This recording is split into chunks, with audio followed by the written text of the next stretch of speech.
4割打っているというね、キケヘルナンデスですので、今日の試合もまた、やってくれるんじゃないか、キケヘルナンデスです。で、ちなみにチームで言うとですね、ドジャースの最多は、ジャスティン・ターナーで、今カブスにいますけどね、大ベテラン。ただそこまであと1試合に迫っているということで、今日で、ドジャース歴代単独2位の、ドジャースでは85試合目の出場ということになっているのかな。素晴らしいですね。キケヘルナンデス、今日もその試合で大暴れ見せてもらいましょう。そして、あとはね、ロサンゼルスドジャースの話で言いますと、マックス・マンシーがね、ポストシーズンでもまたホームラン放っていますが、マンシー、今、ドジャースのね、歴代最多のホームラン数になっていると、ポストシーズンではね、ということなので、これ昨日も言ってたかな、ちょっと言ってなかったかな、昨日時点でもね、そうだったんだけども、マックス・マンシーもまたですね、ポストシーズンにおいて、それだけの記録を残しているほど、打ちまくっている選手と、いうことになっています。マンシーのホームランというとね、やっぱり一番記憶に残るのは、レッドソックス戦ですか。延長18回勝負を決めるサヨナラホームランっていうのがね、あったのが、ポストシーズンのマックス・マンシー、印象に残るシーンの一つですけども、それ以外にも打ちまくっているということでね、マックス・マンシー。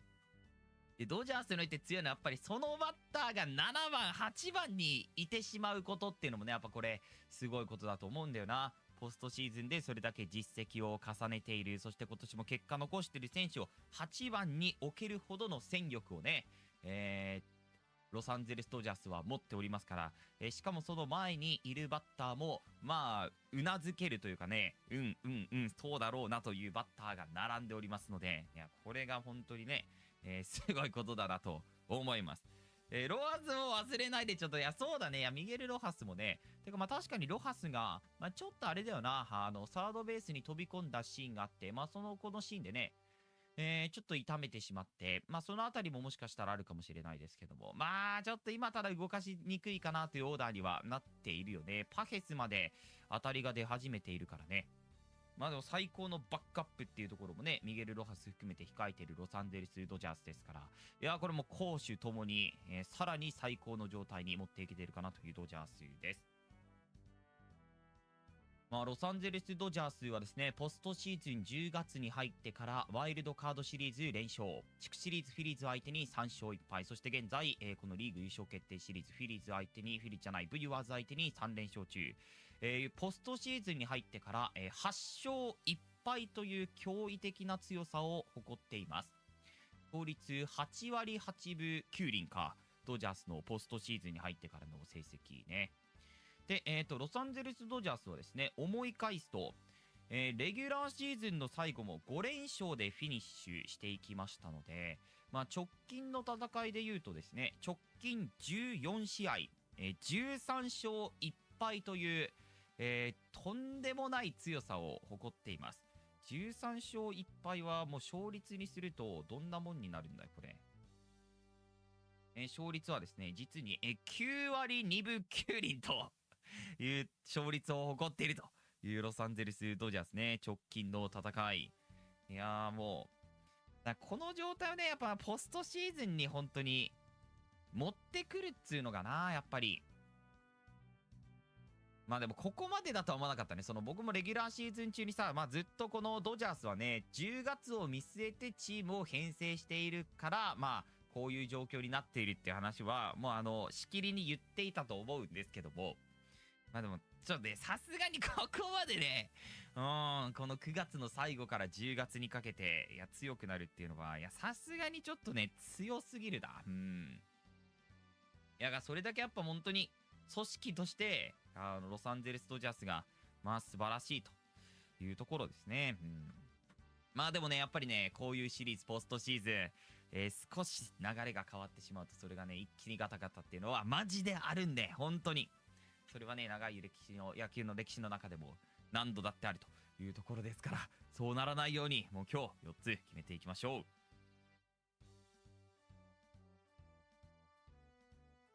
う。よーし、さあ中継映像も始まりましたが、時刻日本時間の9時25分、試合開始までは10分少々となっています。二刀流ゲーム大谷翔平、1番大谷、ピッチャー大谷、今日の試合となっております。さあレッツゴードジャース、ガッツポーズを決めながら、日本のカメラに、試合前コメントを残す現地ドジャースファン、今日は大谷で決めてくれと大谷のユニフォームを着ているアメリカ人男性の力強い声聞こえてきております。さあ現在ドジャースタジアムではアメリカ国歌が流れているところということですか。さあ今日は現地金曜日の夕方に行われるというね、ドジャースタジアムドジャース対ブリュワーズの一戦。昨日はやっぱ木曜日のね夕方頃からの試合だったと。昨日は木曜日のデーゲームだったかということもあってですね、観客が完全に埋まってはいなかったということで、ちょっとねドジャースタジアム少なめだったということなんですけども、5万1000人だったみたいなんですけどね、観客数はね。特にあれだね、試合の最初の方はやっぱり仕事があってねとか、いろいろな事情あって来れないと。ただ試合の中盤終盤になって入ってきたっていう人もね、多かったのかなという昨日の試合ですので、少ない言うて5万人かいというところはあるんですけども、今日はでもそれを思うと、満員、昨日がね、5万人で、今日はもう金曜日になって、昨日は、7時開始でしたけども、今日はね、9時30分開始と日本時間になっておりますので、今日夕方開催となっておりますので、その分ね、お客さん、ファンも入りやすいのかなという時間になっております。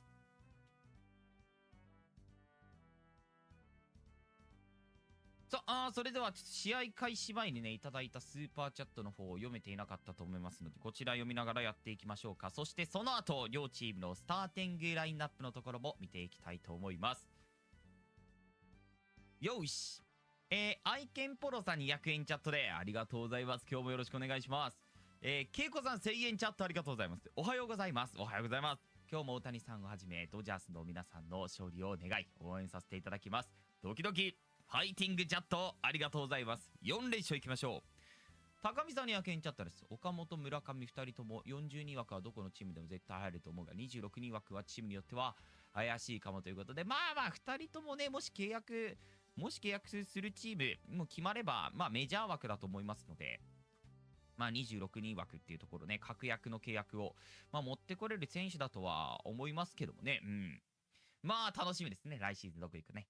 ジョボビッチさん190円チャットでありがとうございます。今日もよろしくお願いします。行きましょう。さあそれでは今日の両チームのスターティングラインナップも見ていきたいと思います。まずは相手チームミルウォーキーブリュワーズ、今日のスターティングラインナップ見ていきましょう。1番セカンドトゥラング、2番レフトチョウリオ、3番指名打者はイエリッチ、4番キャッチャーはコントレラス、5番ファーストバウアーズ、6番ライトフレリック、7番サードダービン、8番センターパーキンス、9番ショートオーティズ、先発のマウンドサウスポーのキンタナ、このリーグ優勝決定シリーズでは初登板ということになっています。続いて、ロサンゼルスドジャース今日のスターティングラインナップ見ていきましょう。1番指名打者大谷、2番ショートベッツ、3番キャッチャーはスミス、4番ファーストフリーマン、5番セカンドエドマン、6番ライトテオスカー・ヘルナンデス、7番サードでマンシー、8番レフトキケ・ヘルナンデス、9番センターはパヘス、先発のマウンド二刀流ゲーム大谷翔平となっております。調理を大丈夫だったのということで、確かにね調理をが、昨日だいぶ厳しそうな負傷交代でしたけども、今日は2番レフトスタメン出場、今日の試合もスターティングラインナップに名を連ねています。足をつっただけだったということですか、調理をね。その前からちょっと足をね、痛めていた調理をですので、その分違うところに負担もかかってしまったというところかね、今日の試合もスタメンで出ております。さあそれでは両チームのスターティングラインナップ、深掘りというかね改めて見ていきましょう。ブリュワーズやっぱり調理を、あとはイエリッチ、この辺りをね目覚めさせないことがやはり大事になってくるかなと思います。あとはランナー1人出すとね、やっぱりちょこまか動いて仕掛けてくる。それがブリュワーズというチームのね、特徴ですので、できるだけランナーを少なくしていきたいというところも、ここまでね、戦いできているドジャース、それを今日また続けていきたいというところですね。先発ピッチャーブリュワーズはホセ・キンチャーとなっています。前回登板が10月の9日のカブス戦。4回途中を投げて無失点投球という結果が残っています。その前が9月の15日のカージナルス戦、1ヶ月で2登板というね、ピッチャーのキンタナ、ちょっと感覚が難しいところありますけども、今日は前回登板から間隔空いて中8日、マウンドに上がってくるというピッチャーになっています。ローテーションのね、やっぱ後ろの方ではあるので、ブリュワーズにとっては、ベテランのピッチャーでね、すごく安定感はあるピッチャーですけども、それこそドジャースでいうと、カーショー的な立ち位置にはなっているかもね、キンタナはね。ということで、このポストシーズンは、やっぱり後ろ待機というか、優先順位としては下がっていますけども、それでもチームにとってね、やっぱりこのピッチャーがいるっていうのは、大きな戦力の一人かなと思います。雪村さん、サムキリジエンチャットでありがとうございます。2ジャム戦までもつれないことにろ大谷選手頑張れチャットでありがとうございます。3時間半あるからな大丈夫だとは思っていますが、3時間半いや4時間半のか大丈夫でしょう。小満計算500円チャットでありがとうございます。おはようございます。おはようございます。先発4人衆の大鳥として大谷さんが先頭打者弾を打ってノーヒットノーランでシリーズを締めたら伝説になる。大谷さん頑張れレッツゴードジャーチャットでありがとうございます。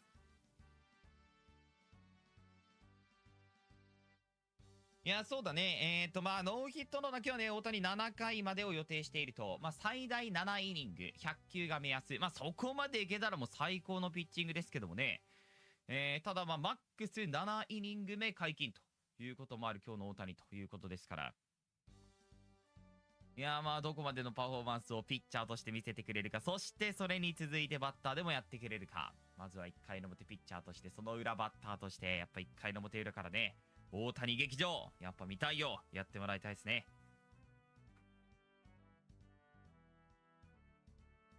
スーパーチャットでありがとうございます。のぼうさん500円チャットでございます。シンプルにポストシーズンで暴れる大谷翔平が見たい。スイープしましょうチャットでありがとうございます。やってもらおう。さあ試合開始まで、もう5分となりましたか。ドジャースタジアム、ドジャース対ブリュワーズのゲーム。さあ大谷翔平のね直近の登板を振り返っていきましょう。大谷前回登板は10月の5日フィリッツ戦のマウンドでした。6イニングを投げて、3失点投球、勝ちがついています。結果として6回3失点ではあるんですが、ただ被安打を3、9奪三振、敵地フィラデルフィアでやっぱ大谷のこのピッチングがあったからこそね、地区シリーズ勝ち上がりましたし、今この流れにつながっているっていうのもありますよね。ドジャースにとって、今シーズン初の敵地でのポストシーズン、しかもフィラデルフィア、その雰囲気の中でね、一つ勝った自信というのが今のところの敵地全勝にもつながっているかなと思いますので、すごくね、あの試合も大きな一戦でした。そして9月の大谷は、防御率 0.00、3試合連続の無失点投球で抑えていきました。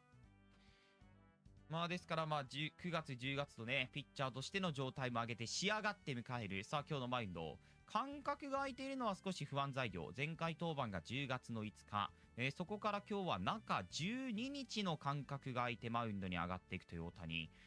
フィリッツ戦の第5戦があった時にはね、中6日で大谷という可能性がありましたけども、第4戦で延長戦の末決めたドジャースだったのでね、その試合の登板はなく、そしてその後、このリーグ優勝決定シリーズになってから初戦中4日でいけるピッチャーをね、第1戦のマウンドに上げたい関係でスネルで、2戦目のマウンドには同じく中5日ですね、間隔少し詰めて向かいたいピッチャーを持っていったので山本由伸。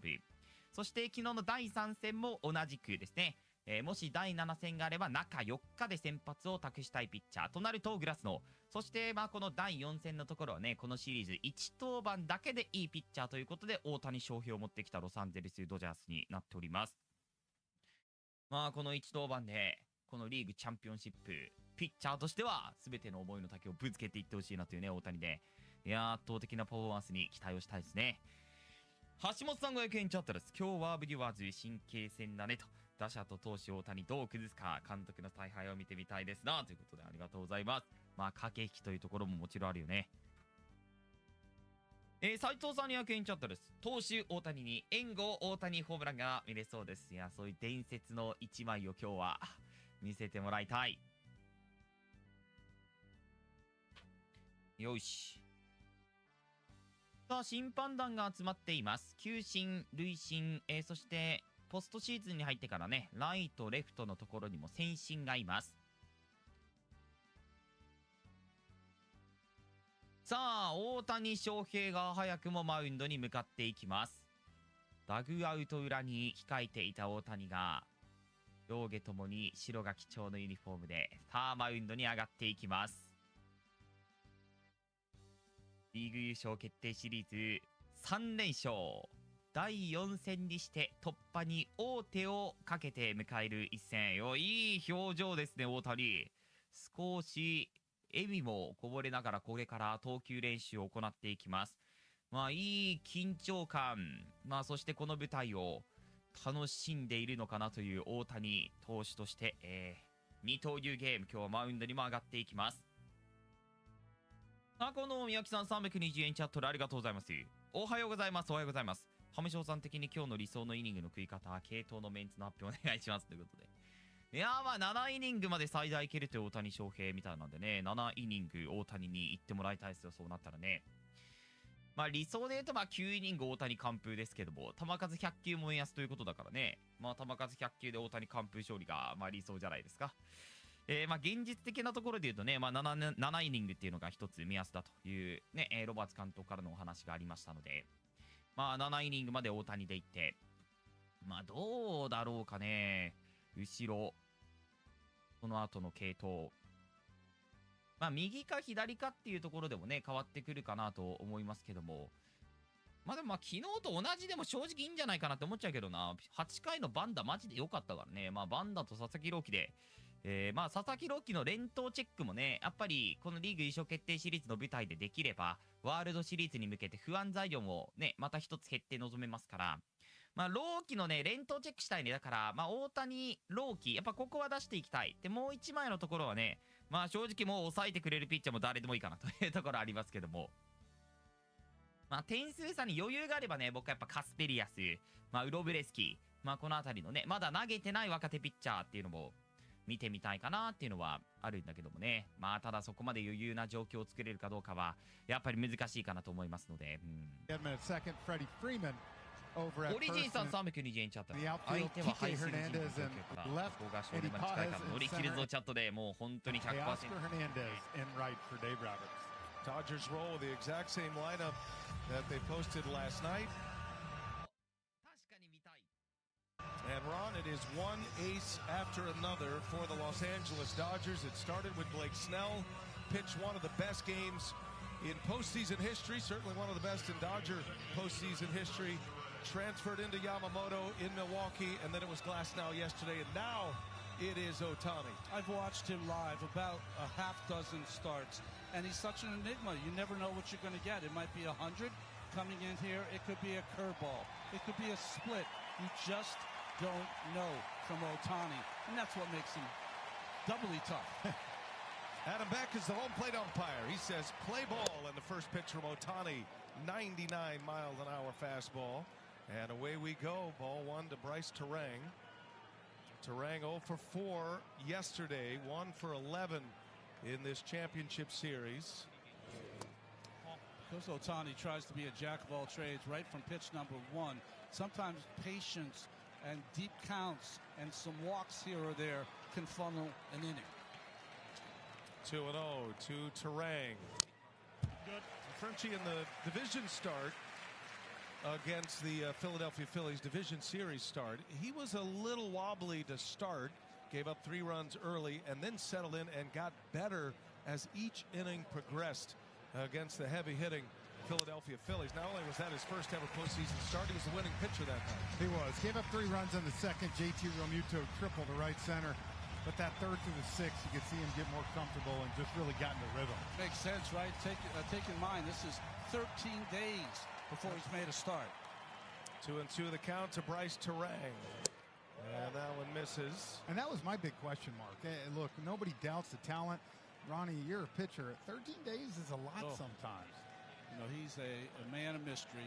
He does kind of his own deal. And he issues a walk to start the ball game. The speedy Terang is aboard. I think Ohtani right now, he likes his fastball. He liked it when he came out of the pen. Mostly fastballs in that at-bat, but a little wild with it so far. Brings up Jackson Chourio. Good to see Chourio back in the lineup. He left yesterday's game with a hamstring cramp. He has had hamstring problems.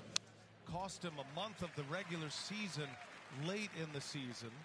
And he actually locked up in the middle of an at-bat. He could not bend his right leg. And so he left the game in a 2-strike count. Blake Perkins picked up that at-bat. And there was a lot of worry that Chourio would not be able to come back here today, but he's back. We'll see how effective he is. Unlike watching Mizorowski and Freeman battle that time clock, that pitch was thrown with 13 seconds left. He likes to get the ball and throw it. 0-2 the count to Jackson Chourio. And a foul ball. Emergency hack to hang in there. Brewers get their lead man on. It's only the fourth time in the previous 27 innings the Brewers have had a leadoff batter reach. And Frenchie, the approach of the Brewers is certainly up for discussion right now and criticism, the way it has gone in the first 3 games of this series. As Chourio strikes out, and Ohtani's first out is a K. Well, he just pumped up and threw that ball right by him. A great fastball hitter is Chourio, but after the breaking ball is late on this pitch, up and away. We've talked about it as see Christian Yelich comes up for the Brewers. We've talked about it, B.A. and Ronnie. There's been some big swings, some big hacks. You're facing this good of pitching. You know, to me, you tend to gotta see the ball in, try to work the counts. First time we've seen Bryce Terang go deep in a count like that. So, you know, for the Brewers, going to have to find a way to get some traffic and put some pressure on. Terang is a base stealer at first. Yelich is the Brewers' highest paid player. He is the face of their franchise, and it has been a struggle for Christian Yelich. 1 for 11 in the series. His only hit was an infield hit yesterday in his first at-bat. Struck out 3 times after that. And a little topper foul. It's kind of the theme of his at-bats. He's got a lot of rollover in his game. When Christian Yelich is right, he's foul pole to foul pole, line drives. Yeah, he hits the ball up the middle really well. That left center gap. Yelich with 29 homers during the regular season. He drove in over 100 this year. Great call for the strike there from Adam Beck. Adam Beck in his first championship series. And that one just hit the corner. Looked like a good call, albeit delayed. 2-2 now. And Yelich, a foul ball. You know, you really want your foundation, Frenchie, I know, to be in your legs. But I feel like when I watch Christian Yelich, he's almost like leaning backwards when he swings. It's almost like hitting uphill. Yeah. You can't get that backside through to get that extra whip through the zone. You ever heard the kind of the phrase, you're stuck? He looks stuck right now. Yelich, a former MVP back in 2018, the year the Dodgers and the Brewers met in the NLCS. That's a called strike 3. Ohtani paints with a 100-mile-an-hour fastball. And back-to-back strikeouts. One swinging, one looking. Well, when I see good hitters making out on a fastball on the corner, a pitch that you should swing at, then I feel like you're, as a hitter, when you're stuffing, you're guessing. Yeah. After a leadoff walk, 2 Ks. Here is Contreras. First ball swinging. He fouls one away.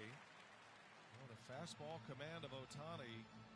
After that opening walk, he is placing it right where Will Smith wants it. Contreras with 2 homers this postseason. They both came in the Cubs series, in the division series. And a spinner from Ohtani, that sweeper. one of the 7 pitches he has in the toolbox. I never think of this Brewers club as a club that strikes out a lot. They're striking out a lot in this series. What a start.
There's no one like him. He's got to race off the mound after he strikes out 3 in a row. He's got to get ready to hit. Doesn't even go into the dugout. All of his equipment, the toe guard, the batting gloves, the elbow guard. There's a lot going on when Ohtani pitches and hits. He is the pitcher and the DH. The Ohtani rule is in effect. And Shohei Ohtani to face Jose Quintana to start the bottom of the first inning. And Quintana does not get that call. This is the other end of the spectrum, the pitching spectrum from Shohei Ohtani. Jose Quintana is a command pitcher. Stylish left-hander now at age 36 in his 14th Major League season. He was a Met last year, Ronnie. You saw plenty of him, and he was great against the Brewers in the wild card series. He was good all season long. He's one of those guys that is Mr. Dependability. 11 wins for the team, ERA under 4. He matches that athleticism with intelligence when he's out there on the mound. I think firing 1 in per at bat against Ohtani is smart, but most of the time live away with those breaking balls. 2 balls and a strike. Quintana will get into a lot of deep counts. He's going to be working the edges, trying to get a team, Frenchie, that doesn't chase much to try to just entice them to do more than they want to do. He's going to try to live on the margins, but like Max Scherzer last night in Toronto, the Brewers hoping Quintana can kind of turn back the clock for one night. Native of Colombia, one of the most accomplished pitchers from Colombia. This seems counterintuitive, but the less velocity you have as a pitcher, the more you have to make sure each and every fastball you throw hits, plays. And you heard Lauren's report. He is known across the game as one of the great gamers in Major League Baseball. Made 3 starts in the postseason a year ago. His last one against the Dodgers in Game 4 of the LCS, and there goes Ohtani. Shohei lighting up the highlights already. It's a leadoff home run after he struck out 3 in the top of the first, and the Dodgers lead it 1-0.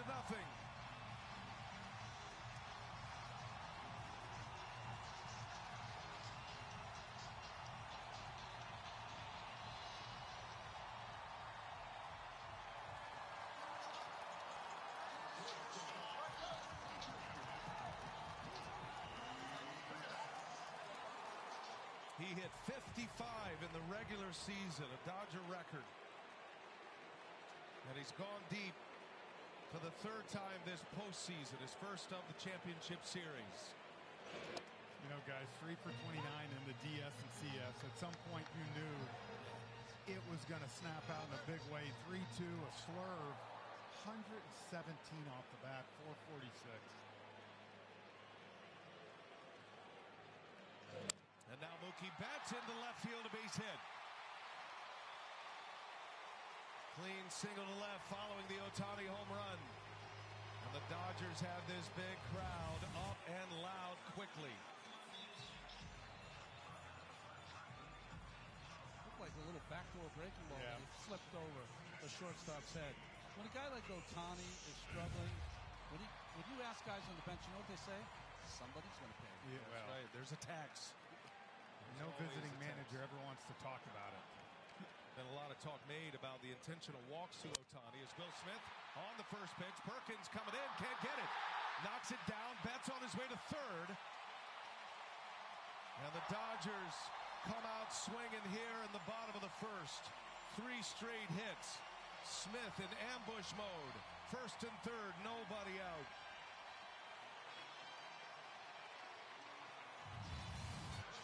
Well, again, if you've noticed this series, the Brewers outfielders play a little bit deeper too, and you can see Perkins trying to get the angle on that, but the ball just kind of died on him. You got a late jump on it as well. Quintana will have to call on all those years to try to calm down right now. This place is hot. As Freddie Freeman. Did he go? He did not. He checks his swing. Well, PA, they've tipped their hands. The right-handed hitters are going to be swinging. They don't want to get to any of the breaking stuff. Every fastball they see, they're going to launch. Freddie Freeman. 1 homer, 1 RBI in this championship series. That was in Game 1. After being shut out with the long ball in the wild card series against the Reds, which the Dodgers won 2 in a row and eliminated Cincinnati. And then a 4-game series with the Phillies, winning 3 out of 4 to eliminate Philadelphia in the division series. There's a strike. I know the Brewers haven't scored a lot. They would trade a double play for a run here. Yeah. They really would.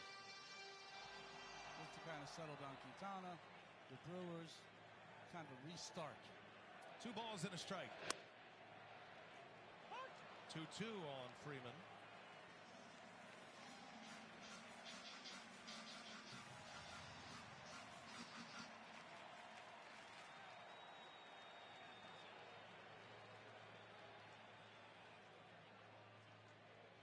And a swing and a miss. Quintana strikes him out. Stuck with a fastball. That's a big out. Yeah, and right here to Ohtani, it was a 3-2 slurve, and you can see those are the ones you want to start middle, in on the end of the plate. That one started in the inner half, and that's right to the sweet spot of his swing. He's had 2 leadoff home runs this postseason. Did it against Cincinnati in Game 1 of that wild card series. Has hit 3 homers now. Had a 2-homer game in the first game of that wild card series. Here's Tommy Edman now. Switch hitter. Takes a strike.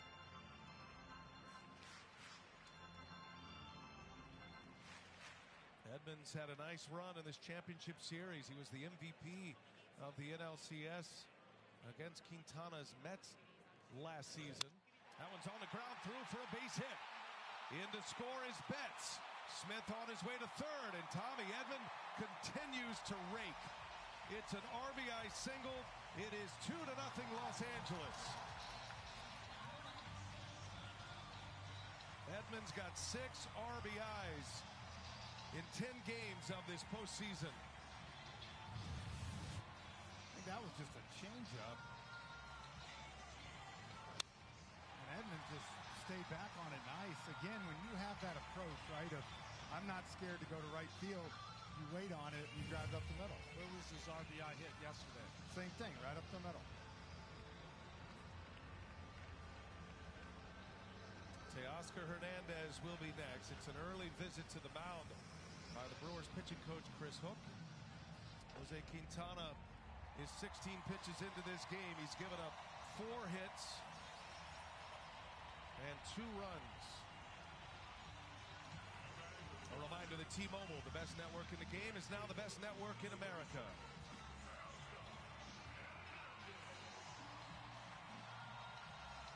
First and third, one away for Teoscar Hernandez, who has been the top run producer for the Dodgers this postseason.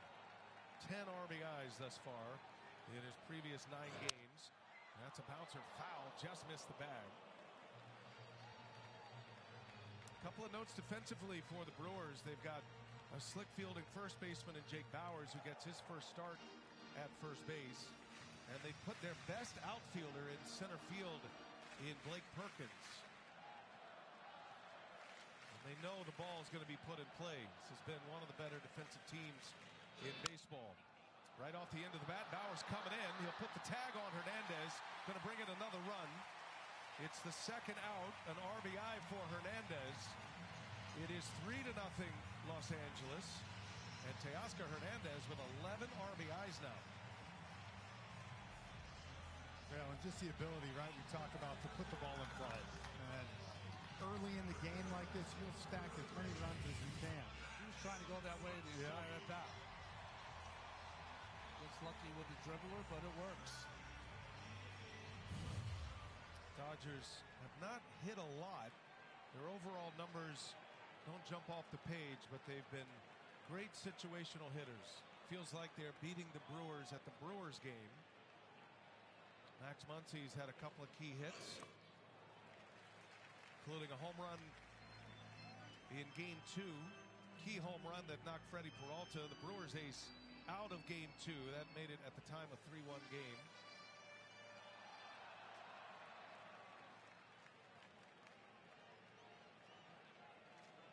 Brewers are in a hole early, 3-0. Runner at second base in Edman as Muncy takes a ball. That's the thing, too, against good hitters like this. You get behind two, your margin for error is so small. And against a guy like Muncy now, he's going to keyhole him. Lefty, righty, it doesn't matter. You're ahead 2-0 and you're looking for a certain pitch. 2-0 the count on Muncy. High fly ball to right. That'll stay playable for Sal Frelick.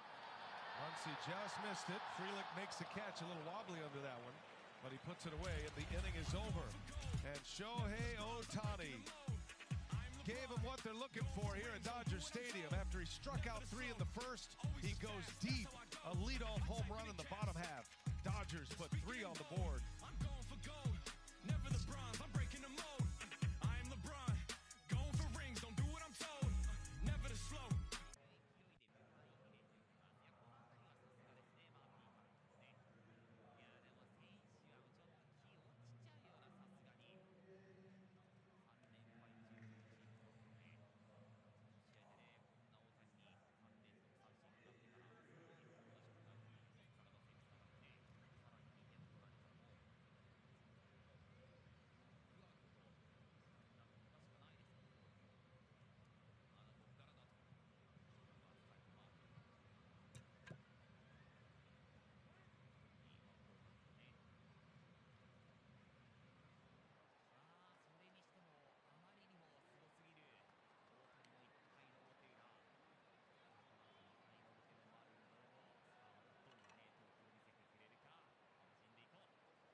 listeners can get a live home run boost. Download the app. Use the promo code HEAT when you sign up. DraftKings Sportsbook, the crown is yours. Shohei Ohtani, what a start. After a leadoff walk on the mound, he strikes out the next three batters, rushes back to his dugout, and then steps in as the leadoff man, and a leadoff homer, his second of this postseason. Dodgers add two more, get RBIs from Edman and Teoscar Hernandez. 3-0 LA. Jake Bauers, a swing and a miss. Ohtani's fastball's humming along to start this game. He's already hit triple digits.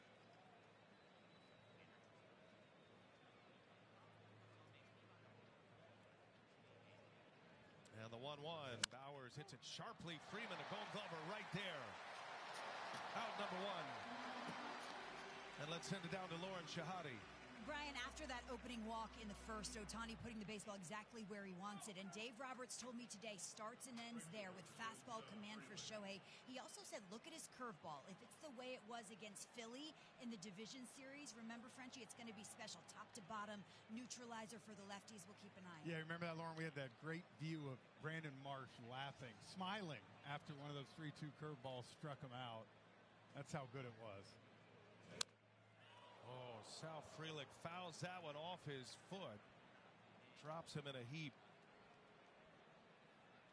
Ohtani got stronger in that game against the Phillies because he started to open up his repertoire a little bit, and it seemed like everything he went to was effective. That one right on the ankle ball. Yeah, the inside part of the ankle. He has no guard on his ankle or shin. Mass guy. Figured that.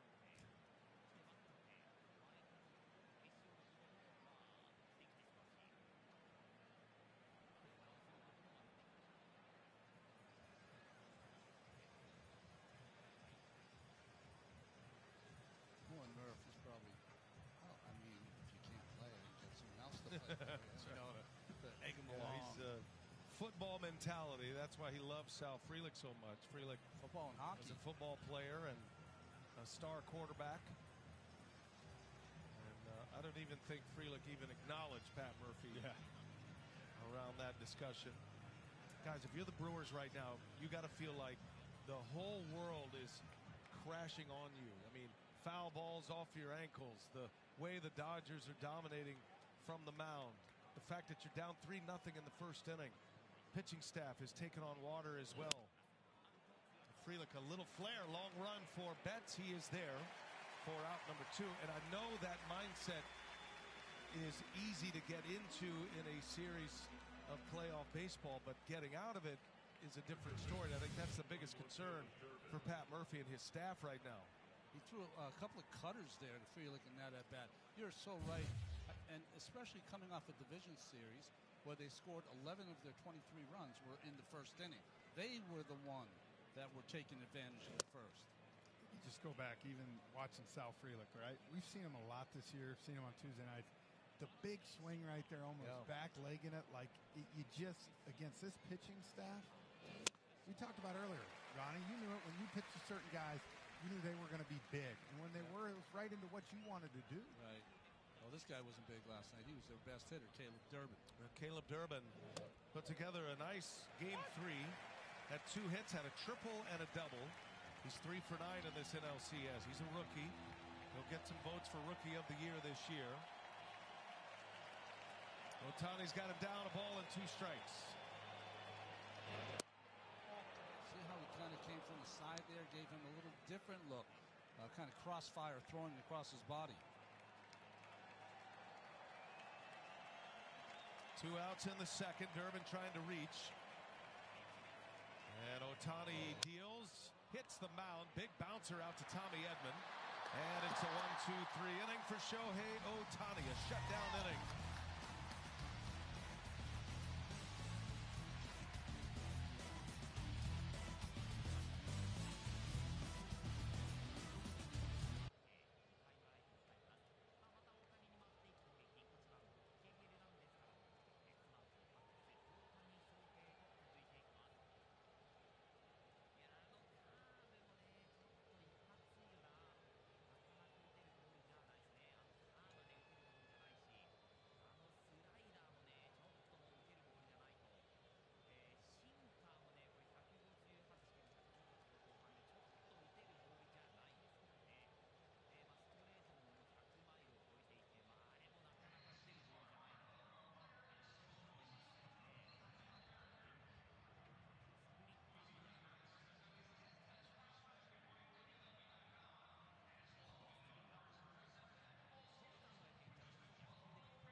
Eligible Capital One Rewards cardholders, you can redeem your rewards for tickets to the MLB postseason on Capital One Entertainment.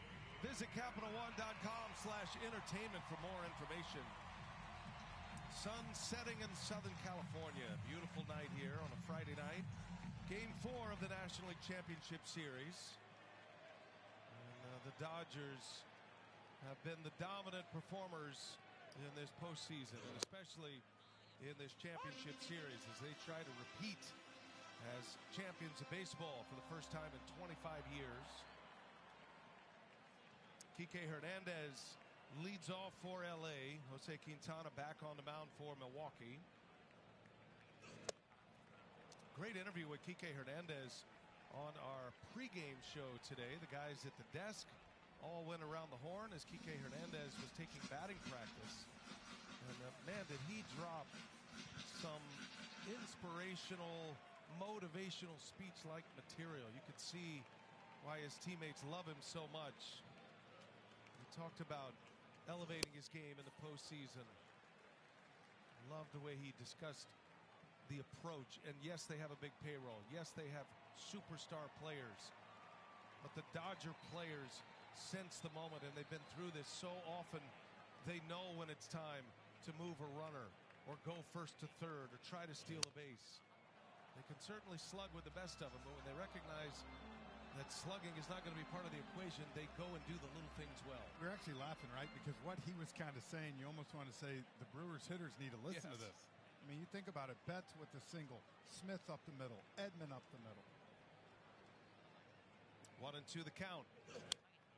Dave Roberts is going to keep those words and try to use them in February when they go to spring training so that he gets a full 6 months of that. He won't listen to that. He's going to say, Kike, do you want to listen to that starting March 28th next year? Totally different player in the postseason, Kike Hernandez. 1-2 the count. Lead man in the Dodgers second. And Hernandez, a little lazy fly ball to right. Sal Frelick playing deep and makes the catch for out number 1. Well, there is activity in the Brewer bullpen. It's been a familiar theme with multiple pitchers trying to find a hot pitcher. That's Chad Patrick now loosening for Pat Murphy. The leash will be short. It has to be with Jose Quintana. The Brewers are already down 3-0. You know, for Quintana, who's your 4th or 5th starter during the regular season, if this was a regular season game, hitters in the 6, 7, 8, 9 category, that's where you can sometimes, okay, I made some big mistakes in the first inning. Let me kind of figure it out as they make the turn over to Ohtani, and it won't happen here. He might face Ohtani, but that would probably be it. Yeah, at this point now, traffic starts to get on it. Chad Patrick's in this ball game. Yeah. 1 ball, 1 strike to count. Andy Pages. Pages had a great year, 27 homers, outstanding center fielder, one of the best throwing arms in the game in center field. Struggled at the plate here, though. He's 3 for 32, but it was his batted ball that ended up as the winner for the Dodgers in the division series here at Dodger Stadium in Game 4 on a throwing error by the pitcher Orion Kerkering. Now the Dodgers trying to eliminate another team as fast as they can. They're looking for a sweep. It's been a long time since the Dodgers had a sweep in a 7-game series. Got to go all the way back to 1963. That is rare indeed. Series at this level. 1-2 the count. Joey Ortiz backhands it. Got a great arm, and he makes a play, and Pages is retired. On this day, 1 year ago, we take you back. NLCS Game 4, Quintana as a Met. Shohei Ohtani sends one out. And a repeat performance here tonight in the first inning. Got a hanger and a banger into the bleachers in right field. The Dodgers score 3 runs in the first. The Brewers have scored 3 runs in this series. It's a mistake by the veteran Quintana. In this series, in the Philadelphia series, he's chasing, breaking balls away, he's chasing everything. Yeah. So to throw in the strike zone makes no sense once you get that first strike on Ohtani. First pitcher to hit a leadoff homer in MLB history. Technically classified as a pitcher/DH. That is the Ohtani rule. That's a new rule, and it's only for Ohtani once he came into the major leagues. And what that really means is when the Dodgers take him out of a game as a pitcher, he can still remain in the game as the designated hitter. 2 players in 1. Does that rule just go away when he retires? Somewhere Brooks Kieschnick is saying, why did they have the Brooks Kieschnick? Yeah. The former Brewer. Certainly, Ohtani's going to inspire a lot of 10, 12, 13-year-olds to. Can they do it though? That's the. Listen, we all did it for a while, and then we're like, then we were told you got to pick. Do it. Yeah. 1 and 2 on Ohtani. See what Quintana has in mind. And the spinner that misses. By the way, the last pitcher to homer in a postseason was Brewers Dodgers in 2018, and a very famous home run by Brandon Woodruff off Clayton Kershaw.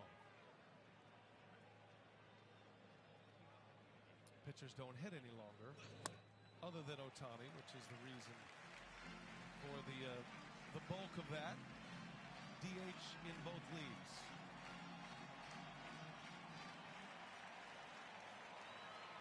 Full count. 2 outs in the second.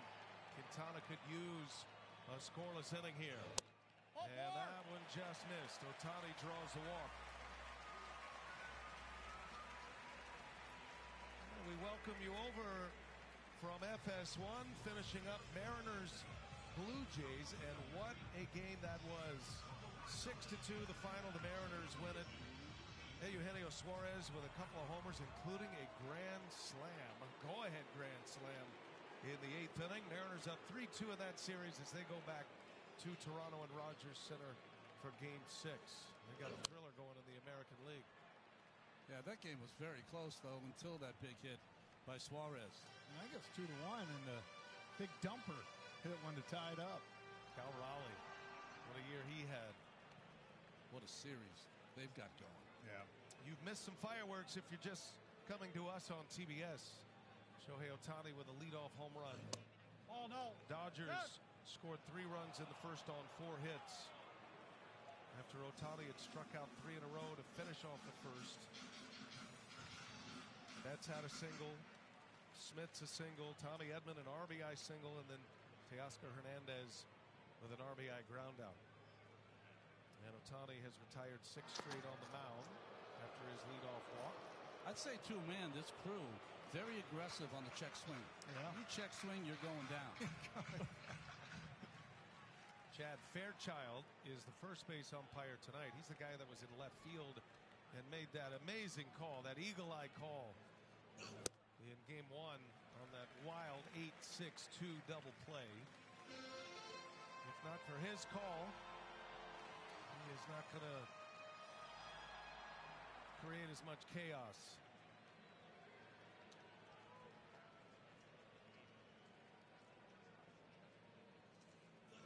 Betts sends one to center field. Playable for Blake Perkins. And that will retire the side. Quintana needed that. He puts up a 0, works around a 2-out walk. Brewers coming to bat. We go to the 3rd. It's 3-0 LA.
for Game 5 of this NLCS.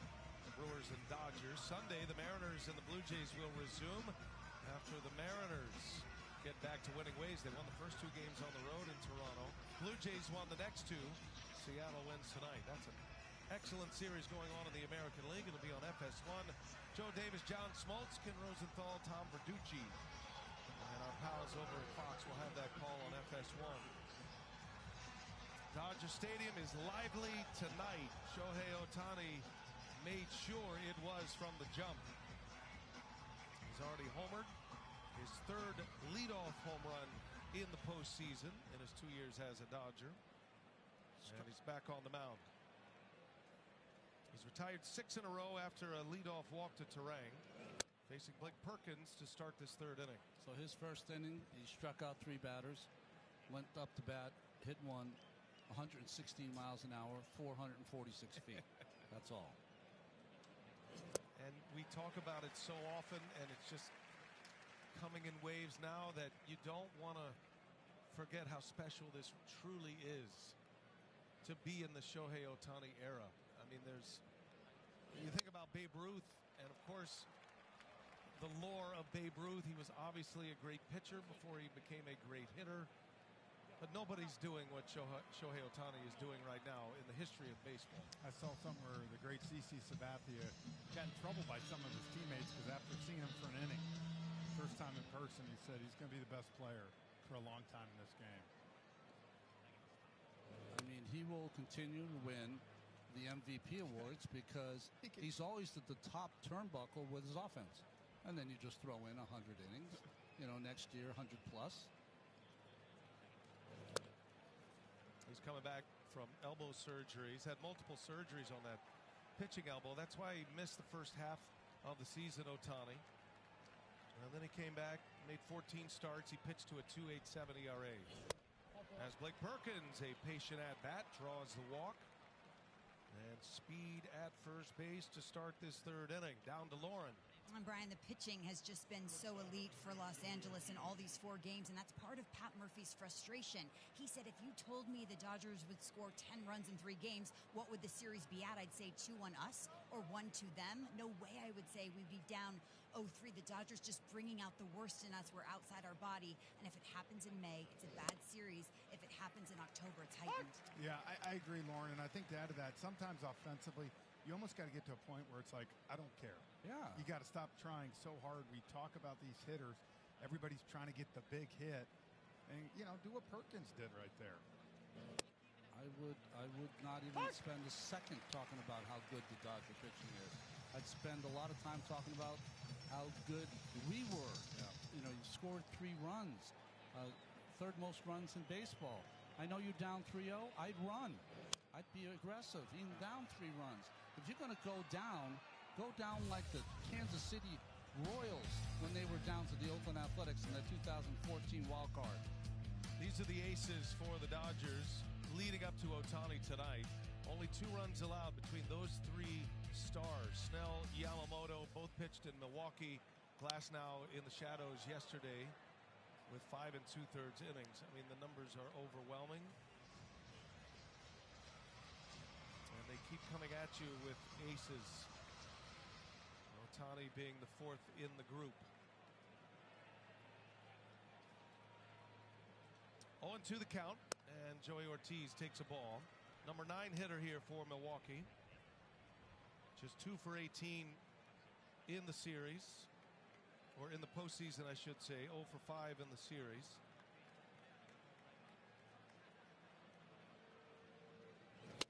And a swing and a miss, and Ohtani picks up his 4th strikeout. He goes upstairs. Ortiz chases the ball, and it's out number 1. Just that 4-seamer, top of the zone. The Milwaukee's Brewers offense in this entire series, that has been a theme for their pitchers, for their hitters, sorry. The fastball up in the zone, out of the strike zone, especially the one by Terang, right, to end the game in Game 1. Bryce Terang, leadoff man tonight for the Brewers. 2nd time around against Ohtani. Ohtani didn't get that pitch, a big curve.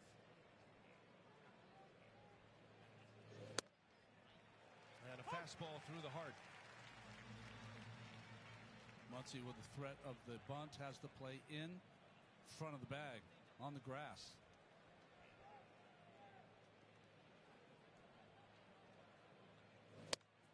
Defensive swing, big fastball. Well, you saw the 1-0 take, right? 99 down the middle. Then that. It's kind of what you were saying even with Yelich. Like you get in between where you're almost guessing. And against a guy like Ohtani, it's going to be tough to conquer that beast. Here's a 1-2 outside. Turang, Southern California kid. He grew up in this area, in the LA area. Corona, Santiago High School. Signed out of high school, was a first rounder by the Brewers. Dreamed of playing big games at Dodger Stadium. Son of a former major leaguer, Brian Turang. Had some time with the Mariners. He's been struggling himself. Did draw a walk in the first, just 1 for 11 in this series. His lone home run in the postseason, Turang, came in Game 5 of the division series against the Cubs. It was a put-away punch. Ohtani has 7 pitches total, but you can't cover the 7 pitches. So you have to hit off the fastball. If he throws you a good breaking ball, you're not going to hit it anyway. But you have to hit off 99 or 100, or you have no chance. Always loads up the splitter, whether he throws it or not. That's his starting place. And Turang into left field, slicing. Hernandez is there. Perkins off the bag and out. It's a double play. And a base running blunder by Blake Perkins. It is just the way it's going for Milwaukee. And the Dodgers have their foot on the gas. A perfect running throw by Kike Hernandez. Inning over.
Presented by Geico. Get more with Geico. Look at Perkins on first. So he's going, but you can see he's looking. you got to look right there, and you see Hernandez coming in knowing, and it took him forever to get back. On the third part of that, if you're running and the first baseman's on the inside part of the bag, get your body in that lane. Maybe it'll hit you in the back to help you if you're having trouble getting back to first. A lot of things in there. Blake Perkins is one of the best base runners the Brewers have. He's one of their best defenders. And he is having a rough night to start this game. That was a big double play and a great throw by Kike Hernandez. Looking like an infielder throwing off one leg. Will Smith leads off here in the Dodger half of the third inning. Quintana back out. Put up a 0 in the second. Dodgers' first 3 batters in the first scored. Ohtani, Betts, and Smith all had hits to start the game. 4 of the first 5 batters had hits for LA. And the thing for Perkins, too, he had a nice AB count. 1-2 Ohtani came all the way back. See, right here, as a base runner, right there, he sees it. You got it. You got to just put slam on the brakes and get back. And get to the inside if you can. Base camp presented by T-Mobile. Perfect throw from Hernandez. Let's not discount the great play either. Yeah, the great play. Smith's going to dump one into right field, a base hit. Just serves one into right for his second hit. We said it last night. Smith's at-bats are getting better and better and better. Again, 2 strikes, right? He kind of takes what they give him. You see that? I mean, that's all he was trying to do right there was poke it through. You had terrain playing on the second base bag pretty much, so he's got that whole area besides Bowers. Coming back from a fractured hand. Cost him most of September. Now Freddie Freeman with a lead man on. Freeman a strikeout victim his first time up. So with Quintana, the right-handed hitters, 90% of the pitches you face are going to be middle plate away. So Smith goes with it. Smart hitting.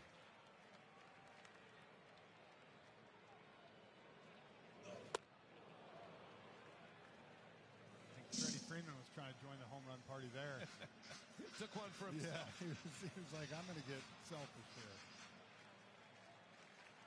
Dodgers are in peak performance mode right now. They built to this. They had a disappointing regular season as Freeman drives one in the gap right center. Frelick over to cut it off. Smith on his way to third base. And Freddie Freeman backs up Will Smith. Back-to-back singles to start the third.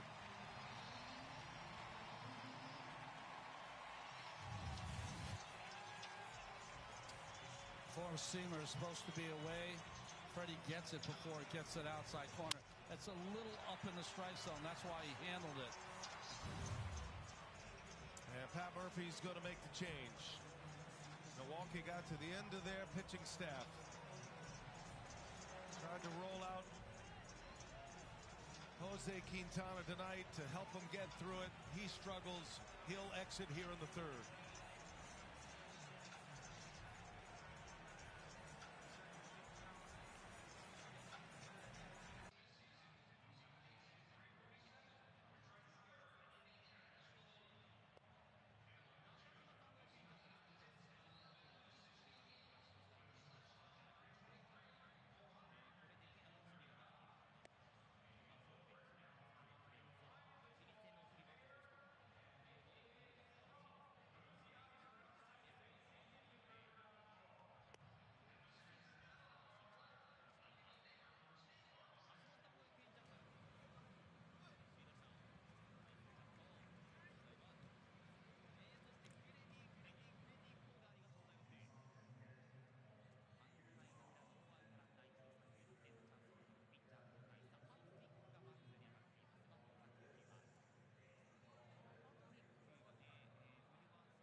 of the Commissioner of Baseball and may not be reproduced or retransmitted in any form, and the accounts and descriptions of this game may not be disseminated without express written consent. Pitching change here as we bring you inside the booth, presented by AT&T. Brian Anderson with Jeff Francoeur and Ron Darley.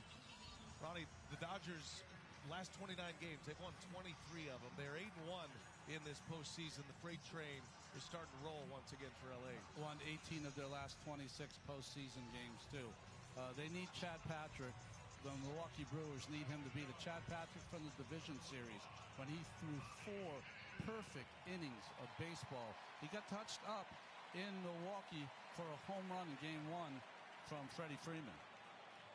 So Patrick will enter. Tommy Edman at the plate. First and third. First ball swinging. And it is hooking foul.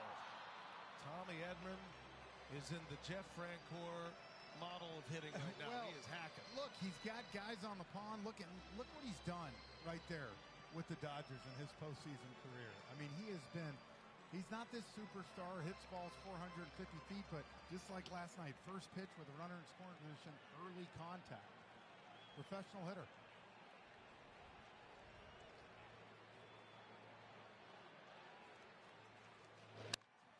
And he's up there hacking again on the cut fastball. 0-2 the count. Tommy Edman, the son of a coach, Southern California. He's from the San Diego area. His dad, John, was his varsity high school baseball coach in San Diego. Dave Roberts raves about Tommy Edman, that he's a coach's son, and you can tell. He is low maintenance. He knows he's good, but you don't have to tell him he's good. He had 4 postseason appearances with the Cardinals and was a good player with St. Louis, but his game is elevated as a Dodger. Some injuries took him out of action when he was a Cardinal, and they felt as though they could send him on his way, and the Dodgers were so happy to acquire him. Had an ankle injury late in the year. Cost him a good chunk of the month of September. It's one of the reasons Edman is not playing in the outfield right now. He's only on the dirt as an infielder because of that ankle. Chad Patrick, who in 2024 International League Pitcher of the Year, 14-1 ERA under 3, came up and made 23 starts for this Brew Crew this summer. Patrick deals and a called strike 3. Backdoor cutter. And he strikes out Tommy Edman for the first out. Ronnie, I remember watching y'all up in Chicago, or was it Milwaukee? In Milwaukee, Game 5, he threw this exact pitch right here to strike out Ian Hampton in that 7th. You're right. That is one of his to-go pitches. Since he's come out of the bullpen, there's been an uptick in his velocity, which has been a big thing for Patrick. Indiana native Chad Patrick, former Brewers minor league pitcher of the year. Started the year with the Brewers in the rotation and really helped patch that rotation together where they had 6 of their top 8 starters injured. And then as they got healthy, Patrick was the odd man out, went back to the minor leagues, started to develop a little more on his ancillary pitches. He's always had the cutter. Started throwing a bit of a sweeper, something slower, a change of pace breaking ball. Out of the pen, you're going to see the fastball, the cutter, the sinker, and the sweeper. Hernandez fouls that one away. Teoscar with great power to the opposite field, always looking to thump one that way. 7 home runs in these last 2 postseasons. He's not the star you always talk about with the Dodgers, but he has star quality. He has performed when the lights have been the brightest. He bet on himself, signing with the Dodgers on a 1-year deal last year, turned that into a 3-year contract. Patrick deals, and a foul ball got him chasing. 1-2 the count on Teoscar Hernandez. Freeman, usually a very smart base runner. He'll steal one on you every once in a while, but Patrick's been very quick to the plate. Yeah. Teoscar, longtime Blue Jay, was a Mariner prior to his time here with Los Angeles. And a swing at him as Chad Patrick strikes him out on that breaking ball. That big curve and back-to-back Ks for Chad Patrick. Does a little hop bring a little luck? Catch the game like never before with AI from Google Cloud.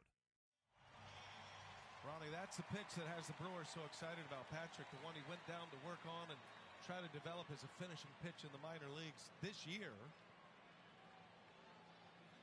The experience he's getting now, pitching in the postseason, these big moments, certainly will be a factor to be in the rotation next year for Milwaukee. He's got all the gifts to be a real capable starter for this team. And that added breaking ball, of course, is going to increase that. Like you said, anytime you pitch in the postseason, he's going to bring all that experience to Arizona in February. Just trying to get out of this third inning. The Dodgers threaten with runners at the corners. Max Muncy flew out to right. And a ground ball caught by Bowers. Nice play. He'll go to the bag. And the inning is over, and Chad Patrick comes on to put the blanket on it. 3-0 Dodgers after 3. We go to the fourth. Jackson Chourio, Christian Yelich, William Contreras coming up for the Brew Crew.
Championship Series is presented by Loan Depot.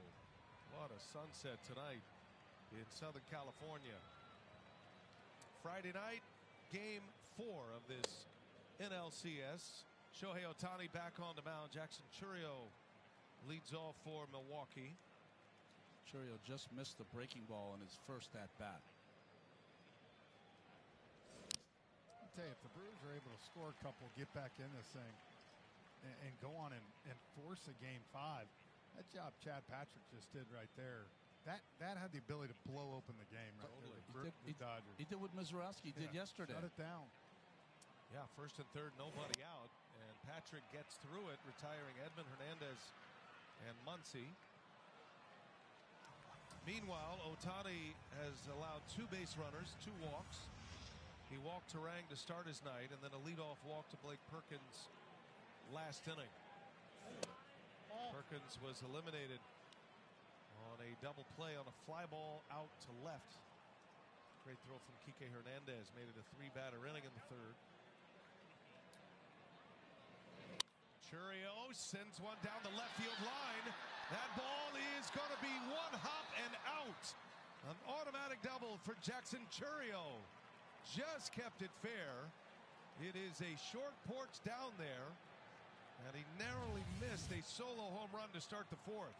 Yeah, they got a curveball right there and was able to stay back just enough and put it right down in that corner. And out of all the Brewers hitters this series, he hasn't had much to show for it, but he's squared up about 6 or 7 balls this series. Slightly jammed on that, but kept it fair impressively. That one left the bat at 88 miles an hour. And here's Christian Yelich now. The Brewers with a scoring chance against Ohtani. Yelich hits it sharply. Churio on his way to third. And Betts makes the play for out number 1. Productive out, putting a runner at third with 1 out. Your team, your players, your postseason. Follow all the postseason action. Download the MLB app, the #1 app for live baseball. Here is William Contreras now with 1 away. I wasn't sure that Churio was going to go on that. Remember, we know he has tremendous speed, but he's had the bad hamstring. Last night he had the cramp, but he made a beautiful read because that ball was scalded to Mookie, who was playing right behind Churio. I wondered at first if Betts maybe was going to take a look and go to third, but I think with the 3-0 lead, you take the out. Scoreboard always tells you what to do. So you've got your lead right there. Mookie's right behind you. Ball's hit hard, but it's still right behind you, so it's the right play. And you see Muncy pointing to first. Great job by Max. Ohtani drops a breaking ball in for a strike. 1-1 on Contreras. Strikeout victim in the first inning. It ended the inning with a runner at first. One of the 3 strikeouts in that first inning. And Contreras gets jammed. That's a foul ball. Might be playable. Freeman gives it a look. Just out of his reach into the netting. And this is what we talk about situational baseball, right? I mean, even a ground ball anywhere in the infield right here scores a run. There hasn't been a lot of chances for the Brewers, but they have had some of these situational events that they have not been able to take advantage of. Something they were so good at in the regular season. Infield's back. It's just begging to give you a run. And for them right now, just to cut it a little bit and build that momentum. Patrick got you out of that inning and cut it a little bit closer. Ohtani deals, and a swing and a miss. Contreras strikes out. Ohtani picks up a big out on a K. Churio stays put at third base. 2 men gone now in the fourth. This one's in the other batter's box. Starts on the outside corner. Has about 12 inches of break. Again, he dropped down just ever so slightly. Here's Jake Bauers.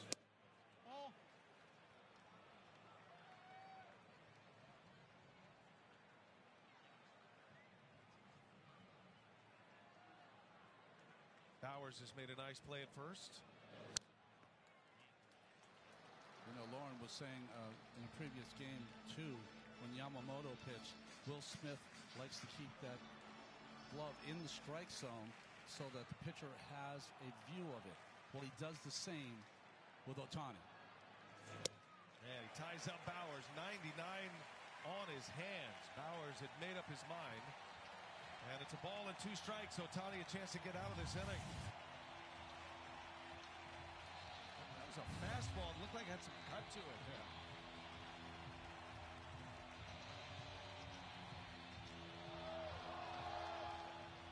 Bauers has been one of the few hot hitters for the Brewers. And a swing and a miss. Ohtani strikes him out on a splitter. Brewers get a runner at third and 1 out and cannot score. Ohtani keeps the 0 on the board.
Legends and stars tee off in the inaugural Capital One MLB Open at Shadow Creek, November 18th at 9:30 Eastern. It's on TNT. It streams on HBO Max. Go to MLB.com/golf for more details. Frenchie didn't make the cut this year. He's going under the knife run. He's going to be on the IL for a while after the postseason. Got a bad hip, guys. It's for the old dudes, isn't it? Yeah, You're young, Frenchie. I'll be back. Don't worry. Can't get through an airport, but he'll be back. Kike Hernandez will lead off for LA. Hernandez, Pages, then Ohtani coming up. Chad Patrick starts a clean inning. What a job he did to get out of the third. Brewers let a scoring chance go by, stranding a runner at third base after a leadoff double by Jackson Churio. Oh, defensive swing. When you are facing a hitter like Kike Hernandez, he's so far off the plate, so he's a diver. So what you have to do as a pitcher, you have to identify, can he cover that outside corner? And that's what Patrick did. He started on the outside corner and bent it off, and Kike had no chance. 1 ball, 2 strikes. And a called strike 3 with purpose. 96-mile-an-hour fastball on the corner. You know, that was a perfect sequence of pitches. Threw the breaking ball first, the slider away, and then came back with the two-seamer that starts and comes back into the zone. That first pitch set it all up. That's right. Made him conscious in and then opened away. 1 away for Andy Pages. Let's send it down to Lauren.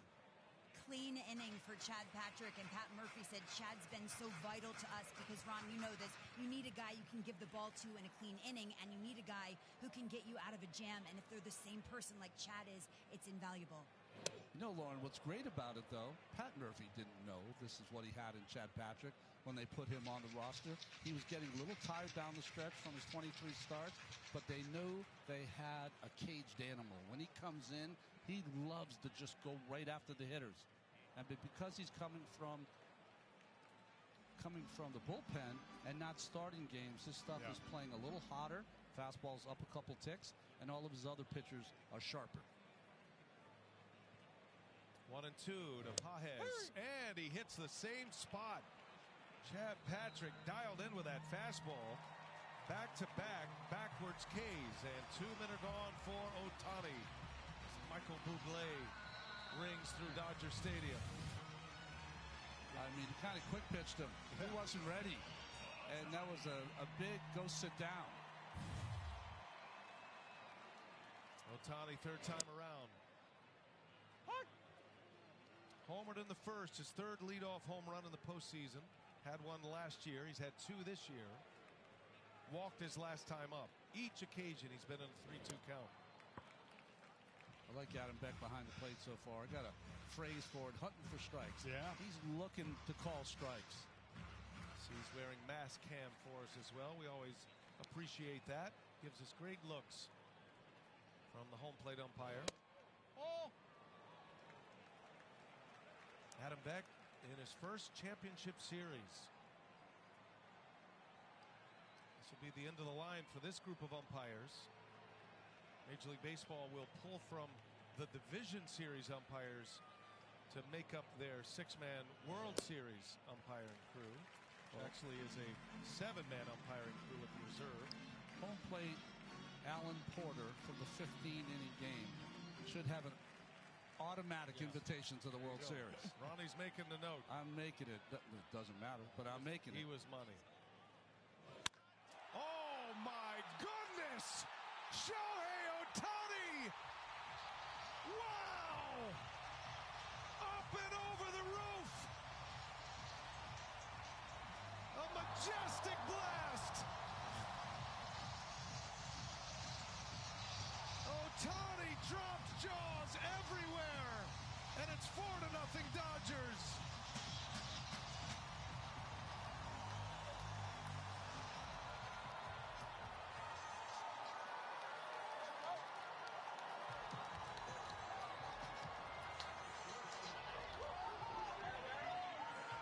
Ronnie, I was just about to say 3-1 and walks, not the worst outcome. 117 off the bat. 469 feet. He is the first Dodger to ever have 2 multi-home run games in the same postseason. This was about as impressive as it gets. The bat flip, the one you could enjoy all the way around. What a majestic home run that was. My goodness. This crowd is still buzzing here at Dodger Stadium. Oh. The sound in our booth was deafening.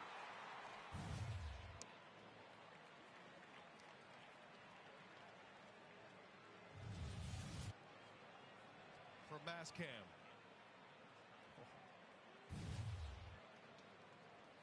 We saw Kyle Schwarber hit one on top of the roof of the pavilion. They've already got a sign out there to mark that occasion. Schwarber's went 455.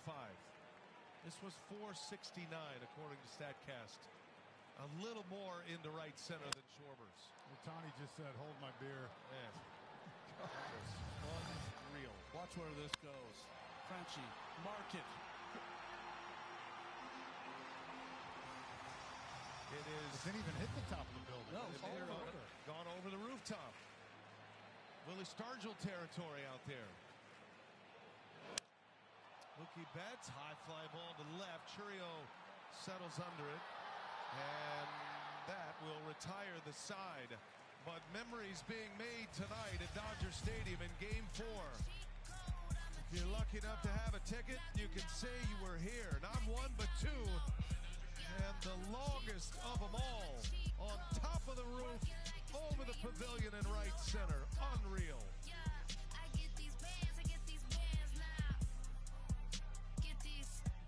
Tua, I think, made one of the most accountable statements that I've seen in a long time from a player when he was correcting.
Would be an MVP in that one too.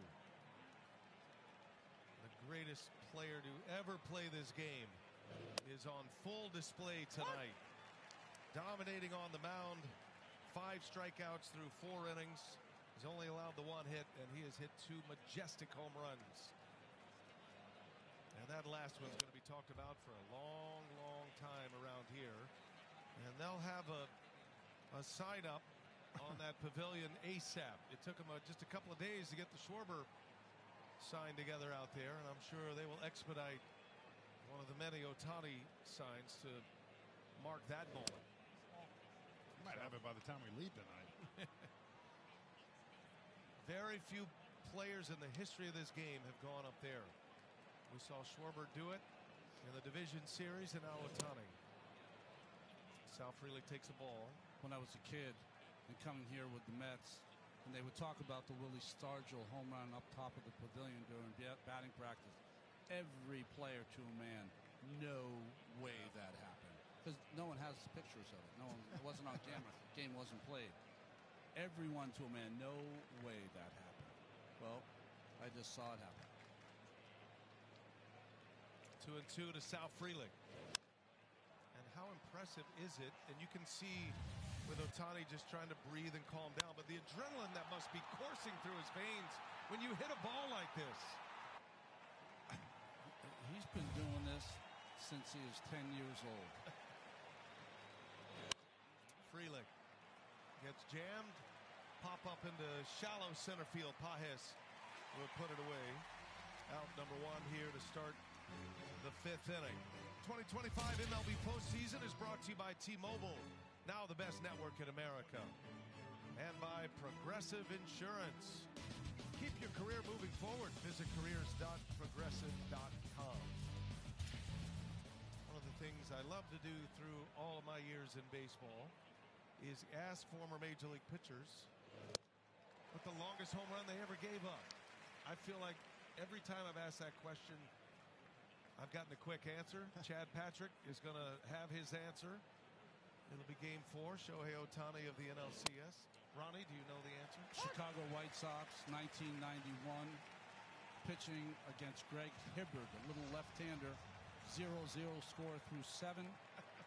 The talented Bo Jackson came up. Talk about two sports.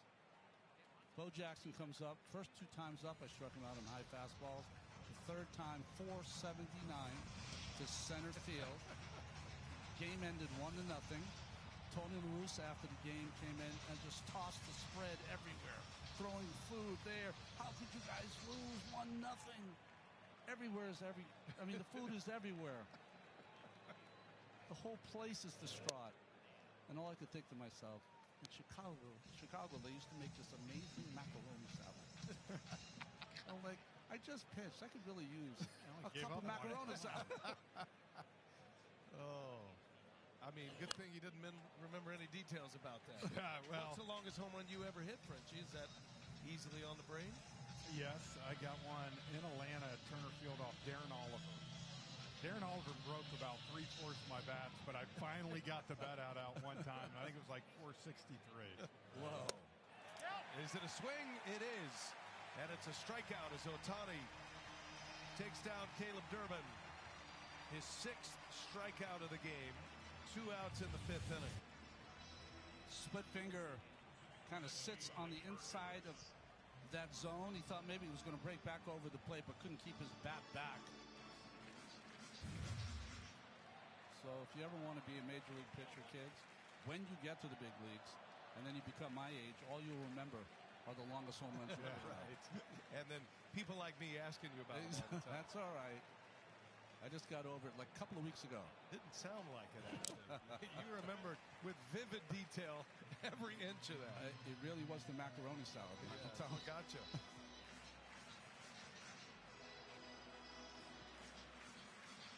Ohtani 0-1 to Blake Perkins.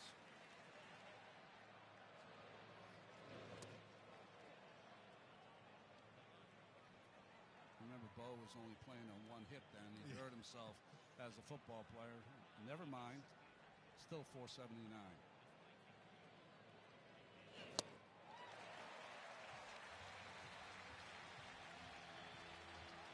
Ohtani in a 1-2 count. StatCast says it's the 3rd longest homer in Dodger Stadium history. In the StatCast era.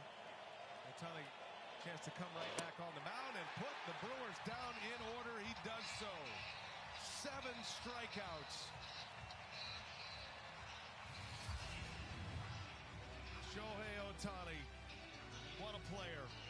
We're all bearing witness to greatness tonight.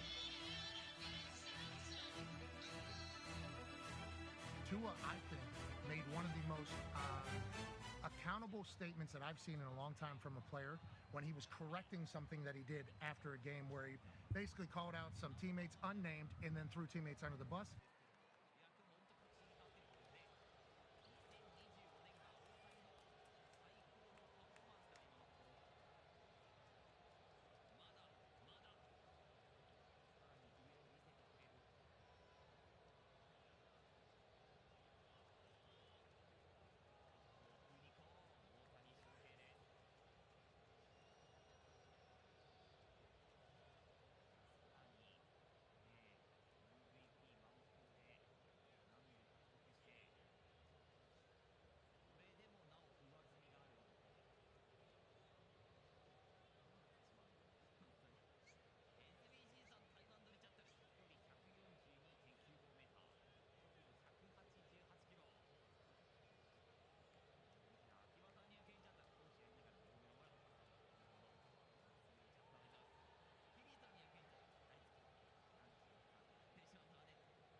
Shohei show tonight. 4-0 Dodgers.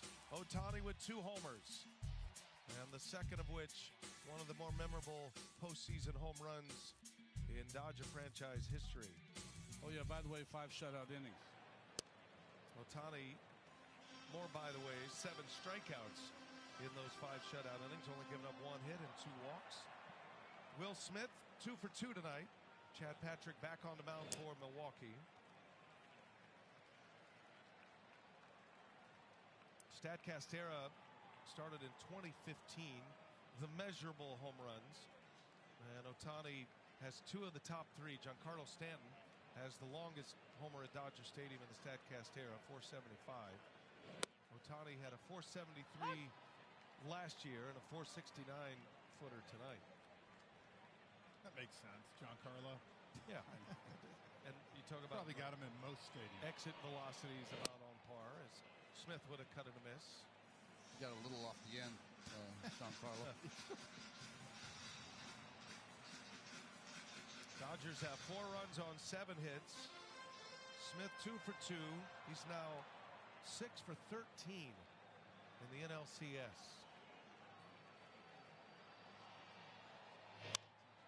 And he skies that one as Bowers eases back just a touch into foul ground. It is out number 1. Smith retired for the first time. You can wear what the players are wearing on field during the postseason. Check out the largest selection of authentic jerseys, caps, hoodies, tees, and more. Visit MLBshop.com for your favorite postseason team gear.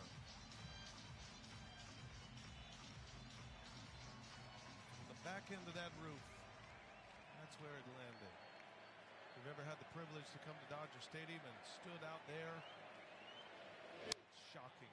Someone's trying to relax, have a Dodger dog, milkshake. Here comes the ball whizzing by. I had the best conversation with Freddie Freeman today with him and Jacob Mizorowski's standoff yesterday. Oh, yeah. And Freddie said, I've never done that in my life. Well, But let's he's like, reset it for a second because Mizorowski basically iced Freeman. Batters only get one timeout in an at-bat. iced him for about 12 seconds, and Freddie said, I was not giving in. I wasn't going to give him the satisfaction. That ball's hit on the barrel to left. Back goes Churio, and he's got it. I was not going to give him the satisfaction of calling the timeout. But he said, in the back of my mind, he had me all messed up. I was still, and I knew 103 was about to come at me. And he said, it's a little unsettling. And so he said, I purposely have never done it. I looked at the clock, waited the late seconds, and got in there. I thought it was such a wise veteran move to try to take control of the at-bat back. And really was one of the key moments in the game yesterday when he drew the walk, started the rally up. That pitch clock is available. 2 spots behind home plate and then 2 spots out in the outfield as well. So it's clearly visible for all players, no matter which way you're facing. As Tommy Edman turns and burns, and Frelick leaps and Sal Frelick makes the catch. What a play that was. Frelick on a last-minute stab, able to pull it down. Was a Gold Glove Award winner in the National League last year. He's a finalist this year. And he makes a brilliant catch and a 1-2-3 inning for Chad Patrick and the Brewers in the 5th.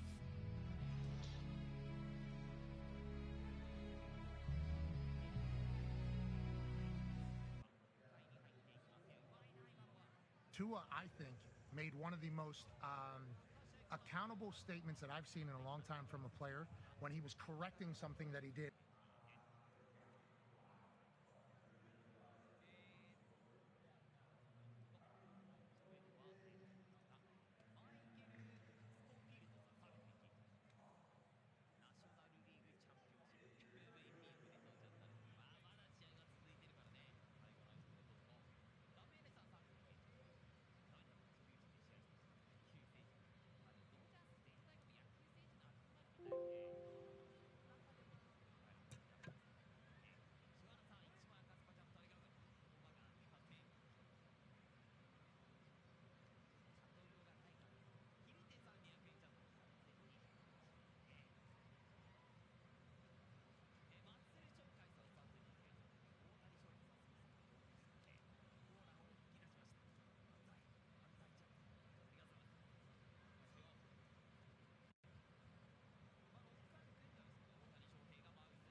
National League Championship Series presented by Loan Depot.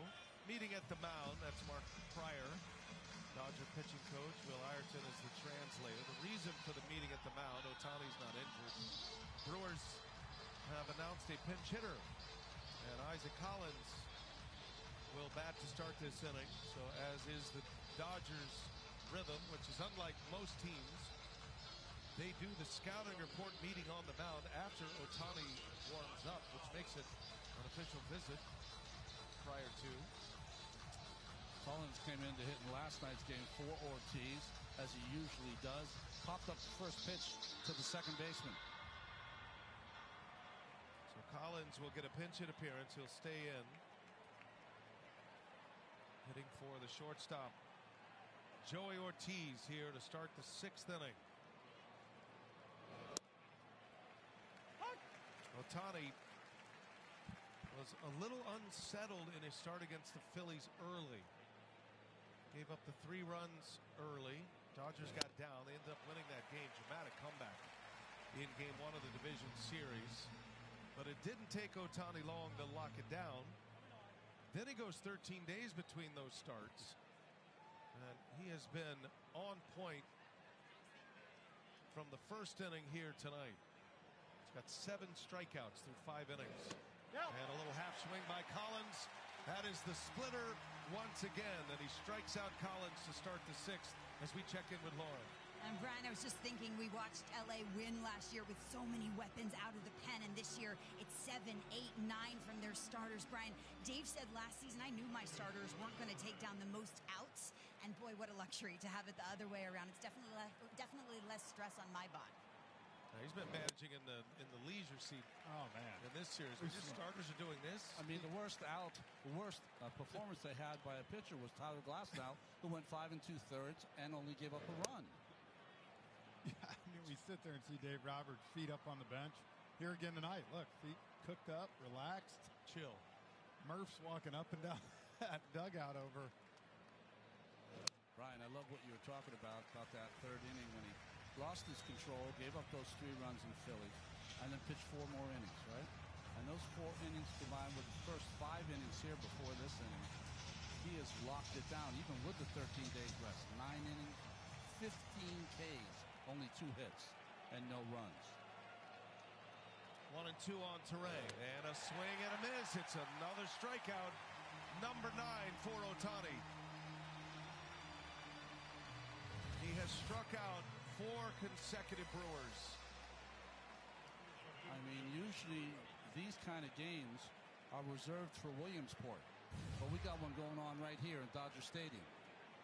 A short change of a strikeout, by the way. That's number 10 for Ohtani. I beg your pardon.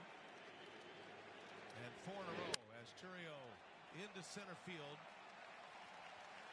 Andy Pages settles under it. Shohei Ohtani with his first 10 strikeout game as a Dodger. He is rolling through 6. Dodgers lead 4-0.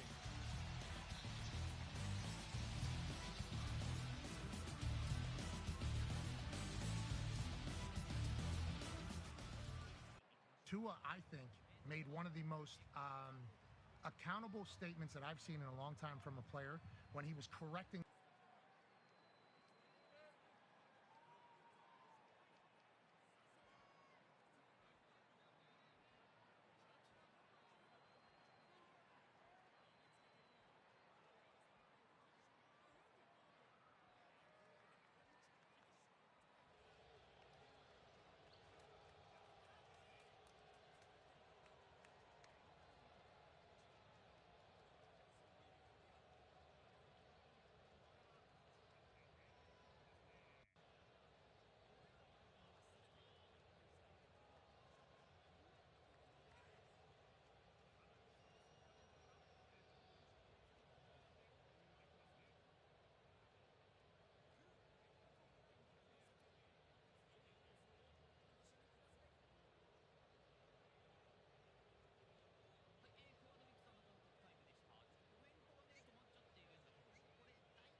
America. Learn more at Genesis.com. And by Frigidaire, introducing the new line of ovens featuring stone-baked pizza mode, only from Frigidaire. Dodgers lead 4-0. Ohtani is the headliner tonight, as he typically is. Has not been swinging the bat all that well, but that has all changed. Collins stays into play left. That moves Churio to right, Frelick to center. And then the new shortstop is Andrew Monasterio.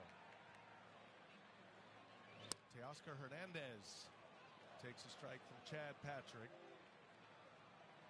See how long Ohtani is going to go in this one. Pitch count approaching 90. He's through 6. He has 10 Ks.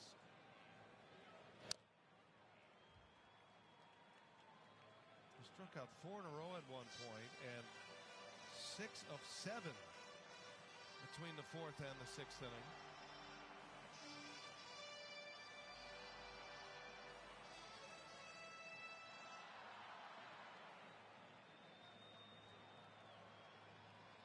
One ball, 2 strikes on Hernandez. Count evens at 2-2. Teoscar is 0 for 2, but he did have an RBI in the first. RBI ground out.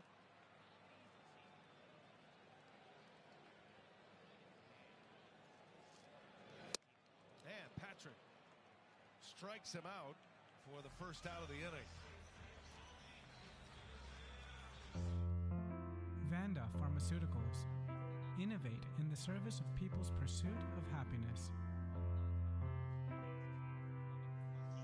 Chad Patrick has come back from that buzzworthy home run, and he's retired 5 in a row since he just picked up his 5th strikeout. And Max Muncy on the ground, snatched up by Terang, and there is out number 2. What a job Chad Patrick's done, huh? Coming to this ball game, I mean, obviously we've talked about the Ohtani home run, but it's the only hit and run he's given up. He's covered 3 2/3 now. There's a toughness about this young man. Yeah. You don't know him, but you can tell by the way he owns that mound when he's out there. There's no nervousness, anxiety.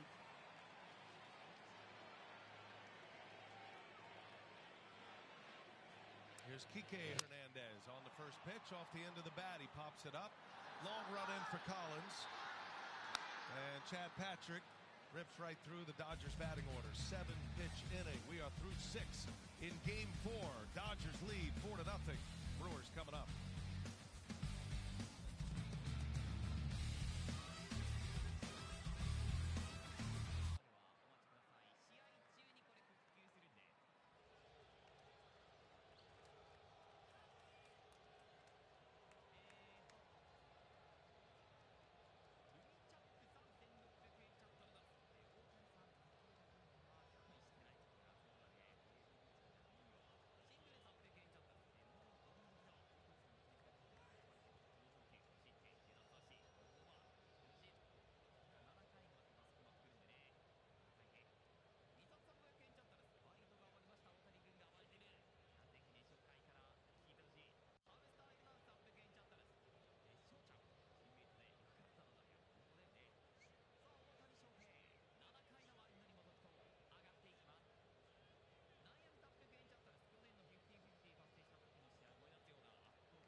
diamonds. A diamond is forever.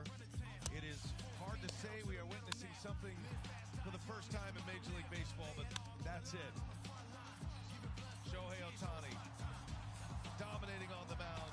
That's the guy. In the game. Look at our guy right there. that said it all. I mean, those are big leaguers doing that. Those are Hall of Famers that are holding their head because they've seen something they've never seen in their baseball life.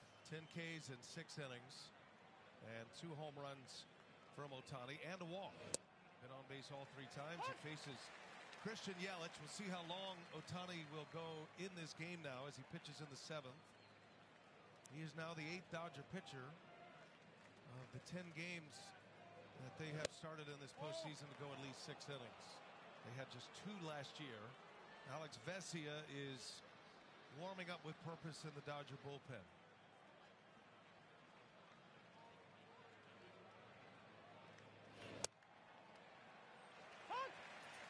Backdoor cutter for a strike. Yelich is going to say the pitch prior was the same pitch outside, and now you're going to call that one. It's a hitter, man. That changes everything. 3-1 to 2-2, especially when you got Shohei out there. 2-2 the count on Christian Yelich. Bounces it in. Tried to throw the hardest split finger he's ever thrown. Contreras due next. Ohtani's only given up 1 hit. That was a double off the bat of Churio. And that's ball 4. There's a base runner. Ohtani wanted that call. Lets him know. Yelich reaches. X card, you earn unlimited double miles on everything you buy and turn all of your purchases into extraordinary trips. Capital One. What's in your wallet? Now the Brewers down 4-0. Ohtani coming to the end of his pitch count, you would think. Dave Roberts said, I'm comfortable pushing Ohtani to 100 tonight. Want to let him go as far as we can. He hasn't pitched in 2 weeks. And it may be a while before he comes back around if the Dodgers win this one. Now, if the Brewers could mount some incredible comeback in the series, Dave Roberts opened the door that he could use Ohtani in a closing role at some point. That was one of the initial conversations we had when we started this championship series, and that is in play. And Ohtani wants to do that. Well, if the Brewers aren't able to come back, that's going to be in play for the World Series. 0-2 the count on Contreras. Did he go? He did not. Checks his swing. Ronnie, they might have heard you. Chad Fairchild, good call. He had the right call. I thought he had the right call. Let's see. Oh, close. I go by the Wilbur-Flores rule. If it stays on what Wilbur did it in the 2021 season, it's a check.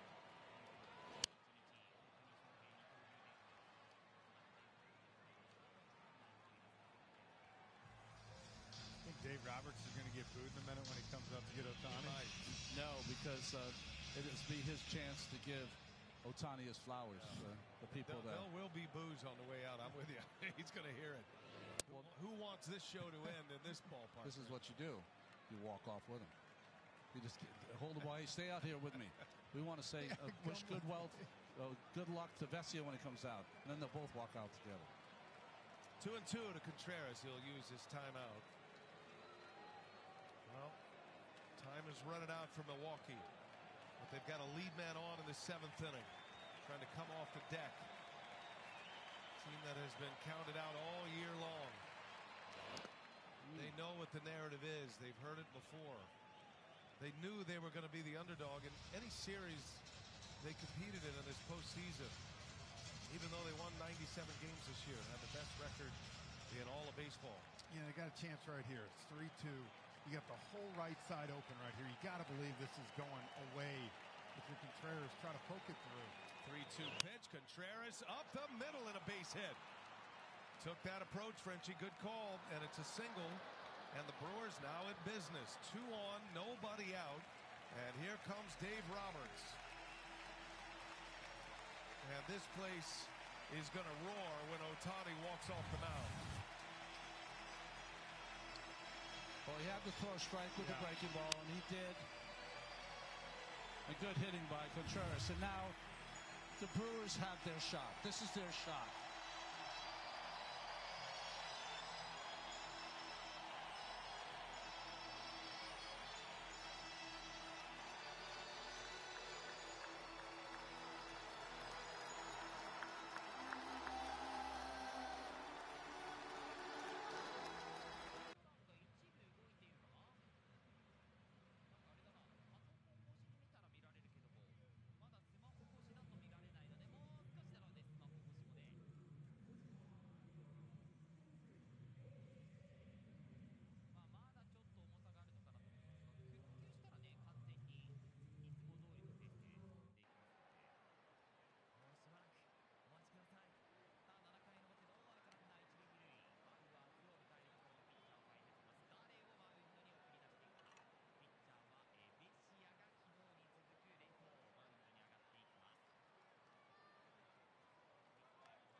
Commitment to philanthropic causes and mental wellness efforts by teams, players, and the league.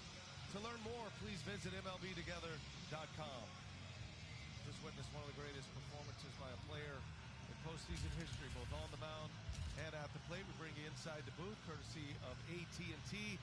Aside from the Shohei Ohtani performance, guys, as Ronnie said, going to break, this is the Brewers' moment right now. It is. They got first and second. They're going to have Vaughn come in and pinch hit. And, you know, look, the one weak spot of this Dodgers this postseason has been the bullpen, and they get them now. More importantly, they've changed the pitcher.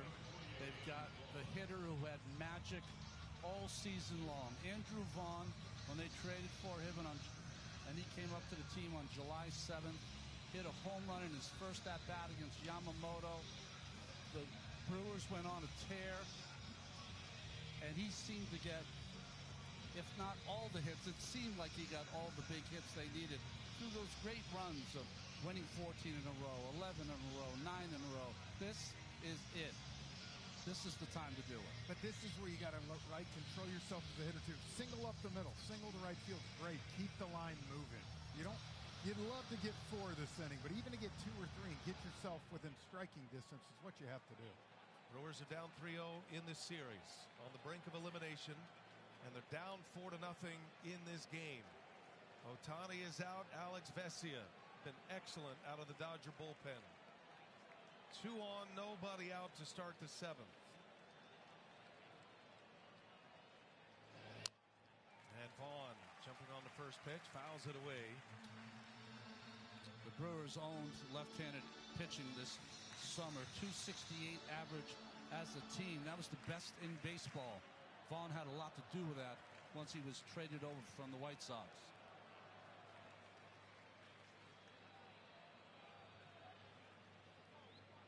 Vesia, long pause, the 0-1, and that's a ball. Vesia's 7th time pitching in the postseason, but only the 2nd time in this league championship series. Why? Well, the starters are going so deep in the game. Vaughn was great against left-handed pitching in the regular season. Ended up in a platoon with Jake Bauers. That's how they roll with it tonight, as Vaughn chased a high one. And that's the thing with Vesia, when you face him, you gotta see him down. He lives with that fastball on the top of the zone. Problem is, it looks good, it just stays there. If anything, it keeps rising. You gotta try to see him down in the zone. It's 59 innings. He did give up 9 home runs. 1-2 to Vaughn. Went up there again. 2-2 the count.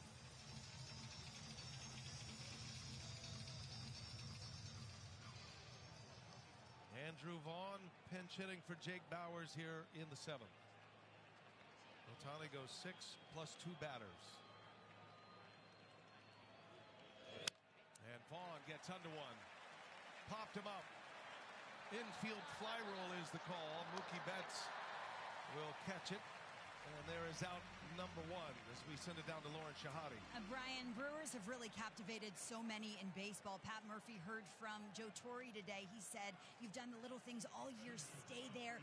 Be who you've always been." Dusty Baker texted Murph, said, "Some of your hitters are hitters. Just because they hit a home run doesn't mean they're sluggers. Be who you are." Frenchie, it got them this far. It did, and that's what we've seen, Lauren. I think why Murph's been so frustrated even talking with us. It's a team that he hasn't recognized, that he's watched dominate numerous great pitchers and things by doing it the Brewer way, and they've got away from that. I don't think that Murph has lost his game. He knows what the game needs for his team to win. I think more importantly, the Dodgers pitching has taken him out of their game. But with all of that being said, they had a chance to rob game 1, and they have a chance here to get back in this game. Sal Frelick with 2 on and 1 out. Frelick hit lefties well this season. Back up the middle. It goes right to Betts. Got a chance for 2. Throw to first in time. And Alex Vesia puts the blanket on another one. He comes in with 2 on and nobody out. He gets Vaughn and Frelick on a double play ball. Inning is over. Shutout still intact.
Network in America.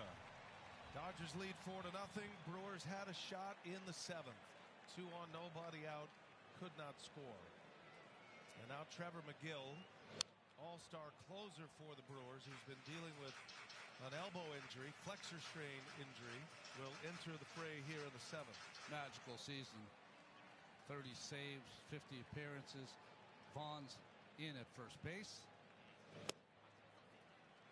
He hit for Bauers, popped up. McGill's all the way to the right side of that mound, and he throws about as over the top as anyone in the game. And added the crossfire delivery to kind of counter that look. Makes it a very tough read for a right-handed hitter. McGill strikes out Andy Pages, and here comes Ohtani. Taken out of the game as a pitcher, but the Ohtani rule allows him to stay in as the DH. Hitting number 9 before Ohtani's got to be the worst place to hit in baseball. Just can't wait to get past you. No one wants to see you. Maybe mom and dad. Ohtani with 2 homers tonight. And McGill with a high fastball catches the top of the zone. MVP chance rained down to be on his way to his 3rd this year, to be his 4th overall.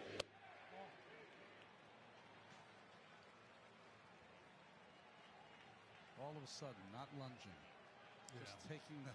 I mean, it's like it switches quick.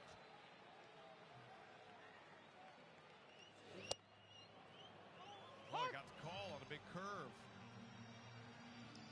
And the count is a ball and 2 strikes.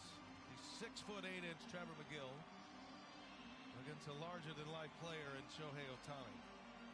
Both were all-stars National League this season. 1-2 the count. Ohtani, did he? Ohtani! Ohtani has done it again! His 3rd home run!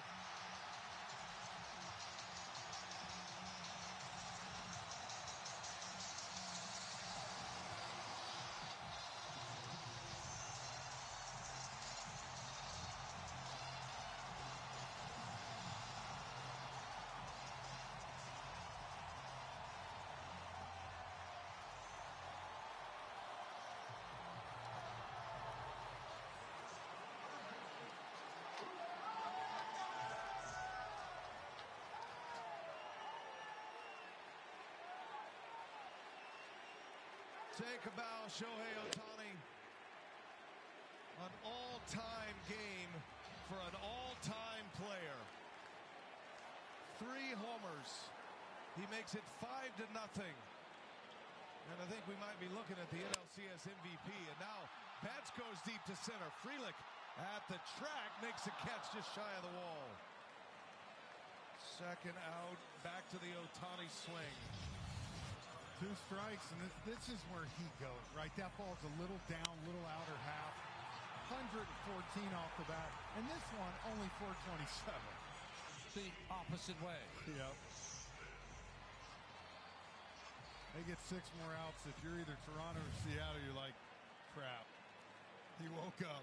He's alive. He's back. Oh my goodness. All the discussion about why would you intentionally walk Ohtani, which led to 2 bases loaded walks, 1 in the division series, 1 in this championship series, but it's a no-brainer for opposing managers because he can flip the switch at any time, and that switch has been flipped in a most impressive way here tonight. Conspiracy theorists tell us all the time that there's AI living amongst us right now. Nonsense. Until right now. Starting to believe it.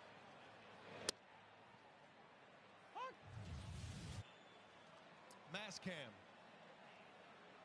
soaring into the Los Angeles night.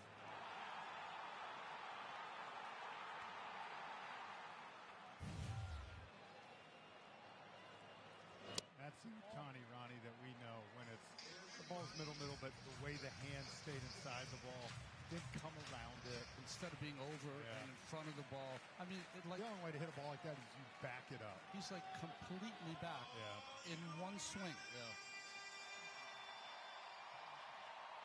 2-2 the count on Will Smith.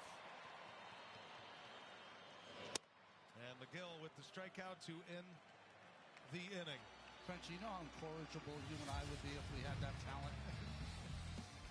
He goes 446, 469, and 427. It's the 3rd 3-homer game in Dodger postseason history, and it's a wow from the Magic One.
Extra ADX. Well, Brewers are going to need a massive comeback if they're going to force a Game 5. Game 6 from Toronto after a travel day tomorrow in the American League. Mariners win tonight, take a 3-2 advantage. Mariners a win away from a trip to a World Series. It would be their first. Blake Treinen is on the pitch, and that one is lined fair down the left field line. Caleb Durbin on his way to second base. He's got a leadoff double. Durbin has been one of the few bright spots in this championship series. Had 2 hits yesterday, a double and a triple. Now he's got a double in the 8th. You know, we talked about that, really. Caleb Durbin and Jackson Turrio has been the 2 guys for the Brewers that have consistently, I thought, throughout these 4 games, have put good at-bats up. 3 extra base hits now for Durbin in this last couple of days. Treinen out for the 8th. Back to his trusted position in that Dodger bullpen. Came on to notch the save in Game 1. Backed up Sasaki in that game.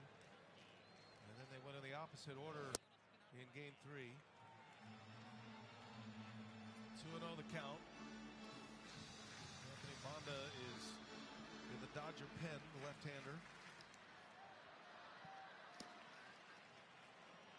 Andrew Monasterio batting for the first time for Milwaukee.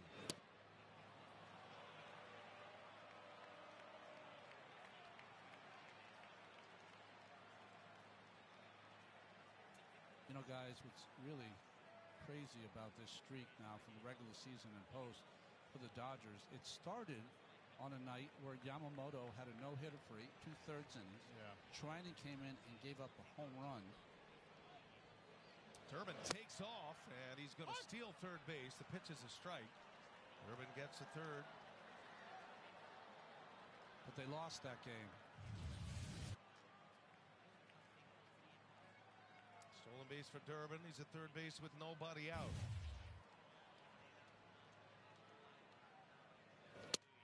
And Monasterio draws the walk.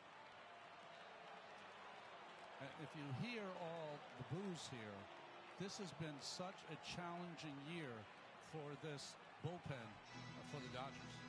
Just the opposite of what they had last year. Play Ball is baseball's global youth initiative to highlight the fun and accessible ways to play our great game. To learn more, including how to find a league near you, go to playball.org and follow @playball on X, Facebook, and Instagram.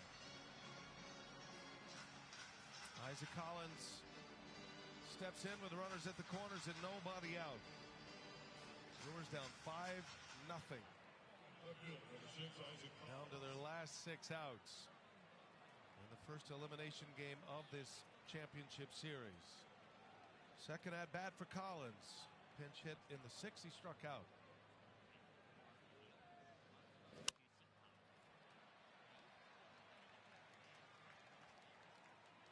Now, this is probably going to be trying his last hitter right here with the lefty Turang on deck. But, you know, for the Brewers, you've got the part of your lineup coming up that you want as far as producing RBIs and your most consistent hitters throughout the year. So you've had 2 innings in a row. Yeah. Brewers had 2 on, nobody out in the 7th. They couldn't score as Collins laid on it, fouls it away. Brewers had a leadoff double in the 4th. Couldn't score. Got that run in the 3rd with just 1 out. They've scored 3 runs in the first 3 games of this series and none on the board tonight. Pat Murphy hoping somebody breaks the seal. And a swing and a miss. Treinen with a backdoor breaking ball strikes out Isaac Collins for out number 1. It's a big backdoor breaking ball. That shoulder dropping makes it more of an uppercut for Collins, like a home run swing in a situation where a base hit would have been beautiful. Treinen is out. Dave Roberts goes into his bullpen. Anthony Banda coming in to face Bryce Turang. We'll set it up when we come back.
Presented by T-Mobile, down on field level for Shohei Ohtani's 3 NLCS home runs tonight.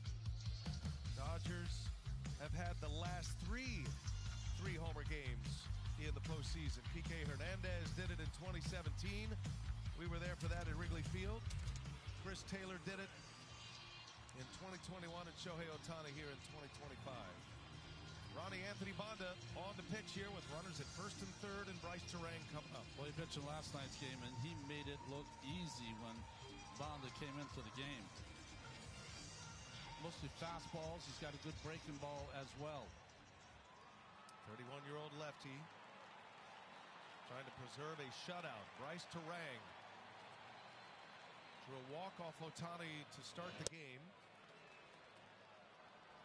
And then he lined out in the third, ended up as a double play when Blake Perkins got caught off the bag. Terang struck out his last time up. He was Ohtani's 10th and final strikeout.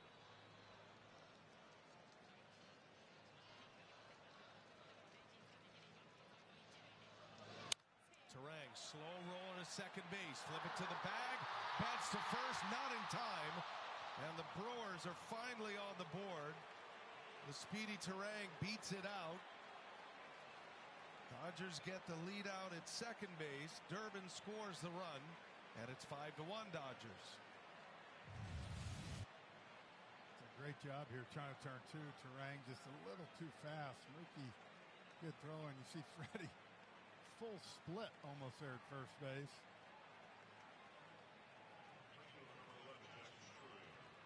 Two outs in the inning now.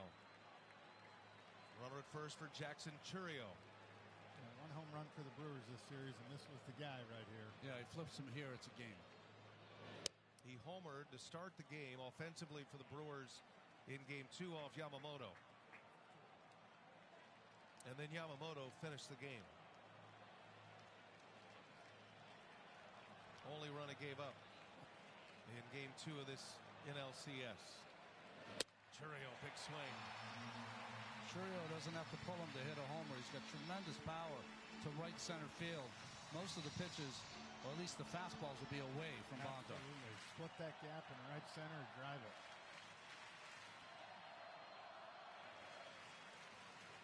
Chourio whistles one into left field, a base hit. Inning continues for Milwaukee. Jackson Chourio with his second hit. He's 2 for 4. And that is going to bring up Christian Yelich.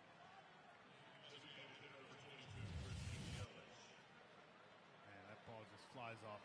Yeah. Jackson Chourio's bat, doesn't it? Makes a different sound. Slider right there and smoked it to left field.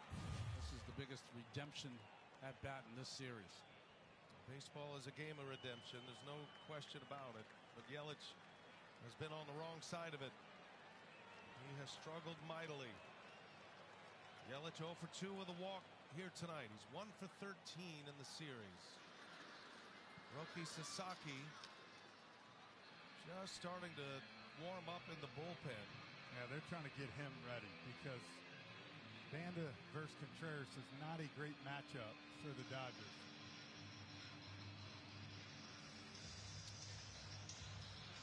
Meeting at the mound gives us a chance to remind you the 2025 MLB postseason is brought to you by Loan Depot and brought to you by Vanda Pharmaceuticals. Innovate in the service of people's pursuit of happiness. Christian Yelich had a good year against left-handed pitching this year. It has been a bit of a different story in the postseason, however. 2 for 13. 5 Ks against southpaws for Christian Yelich. You got to go back all the way to game 1, or sorry, game 7 of the 18 NLCS is the last RBI he's had in a postseason game. Leadoff home run.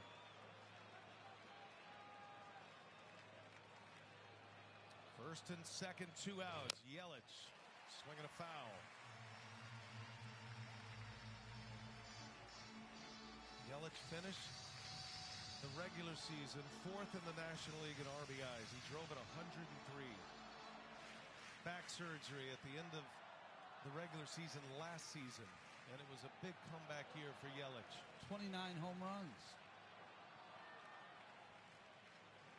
Brewers are desperate for Yelich to come through here. Here's the 0-1. Honda misses. Ball and a strike.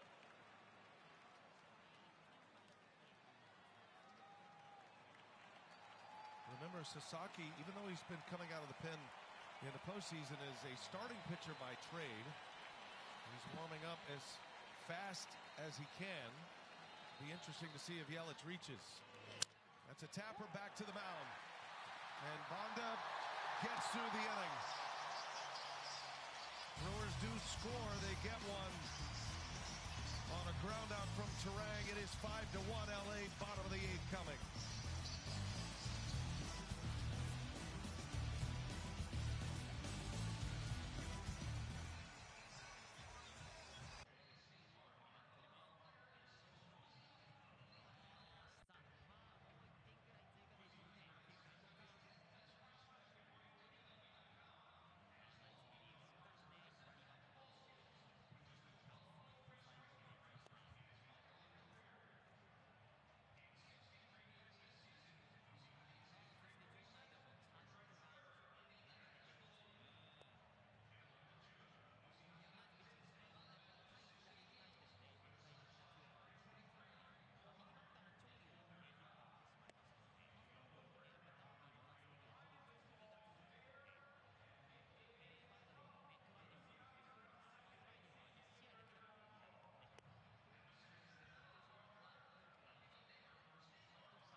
Download the DraftKings Sportsbook app. Place your bets live today. Sign up with promo code HEAT. The Los Angeles Dodgers, in their title defense, hasn't been done in Major League Baseball in 25 years. They are 3 defensive outs away from a World Series. Jared Koenig on the pitch, facing Freddie Freeman to start the bottom of the 8th inning. Brewers did score in the 8th, their lone run of the game. They've scored exactly 1 run in each of the first 4 games. Koenig has been excellent on the mound for the Brewers. Late game, high leverage reliever. And he pops a strike in there to make it 0-2 on Freeman. It's his 6th time pitching in the postseason. He has been a gift coming in from that bullpen. 4 outs in yesterday's game without allowing a run. 0-2 to Freeman. And a swing and a miss. Down he goes. Jared Koenig with a strikeout. Looking ahead to the Brewers' 9th inning. William Contreras to lead off. He's the cleanup hitter. Andrew Vaughn, then Sal Freeling. And Roki Sasaki continues to prepare in the Dodger bullpen for the 9th.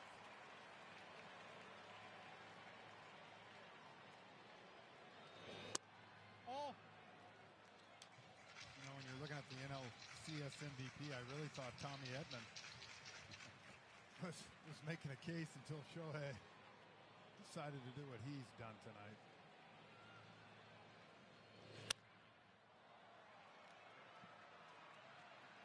And Edman with an RBI single in the first inning, giving him 6 RBIs in the postseason. He's now 5 for 14 in the championship series.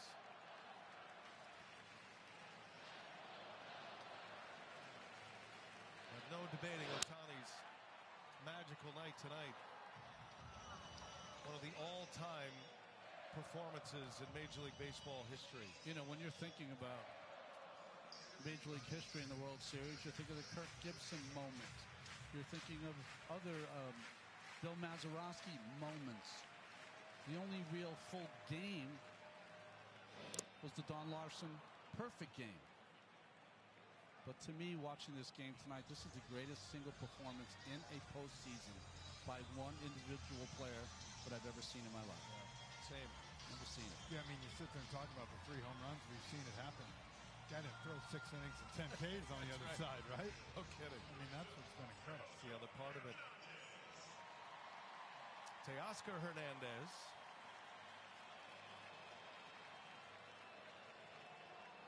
Koenig with 2 strikeouts to start it.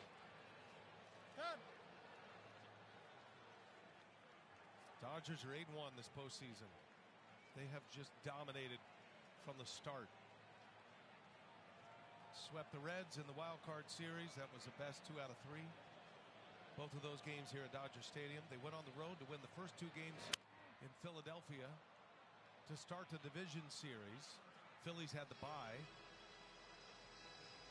Lost game 3 here at Dodger Stadium, then roared back in game 4 behind Tyler Glasnow and eliminated the Phillies in 4 games in a best 3 of 5.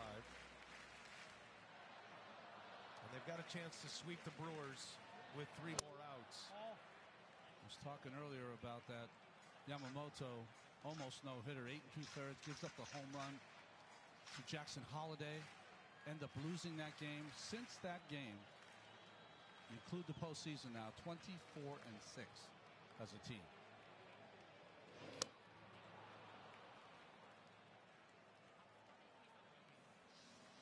There's Nobu, Yamamoto, Glasnow with his effort yesterday. Blake Snell made it look easy. He got this NLCS started in a big way with his effort in Milwaukee in game 1.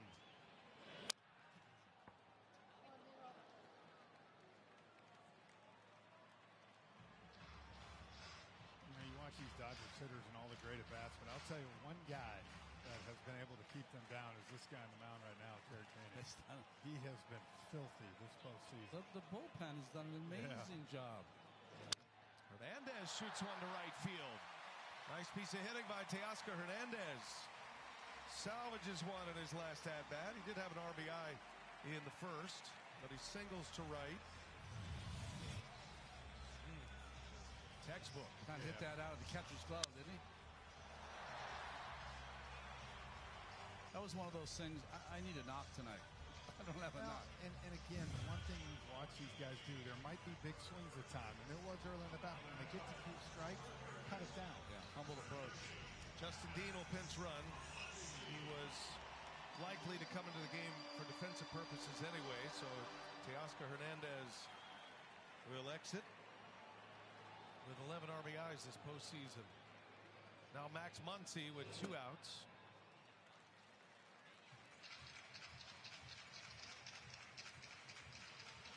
Roki Sasaki down to the Dodger bullpen has had a nice long runway to get loose.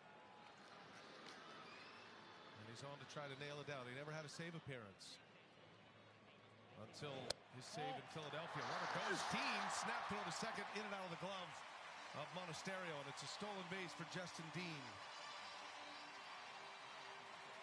Puts a runner at second with 2 out.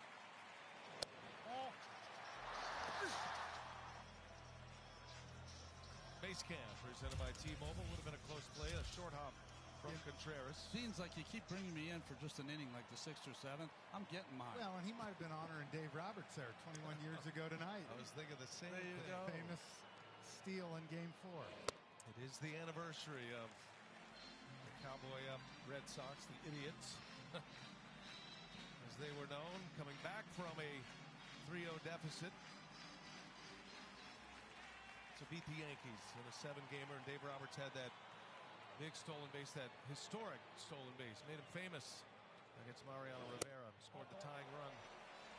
Max Muncy draws the walk on this date 21 years ago.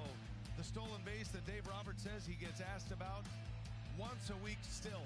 Wow. Billy Miller with a base hit that scored Dave Roberts. Tying run off Mariano Rivera. I'm surprised he doesn't get asked once a day, to tell you the truth. And then Big Papi with the walk-off. That was 2004, 21 years ago on this date. Chris Hook out to the mound to have a chat with Koenig.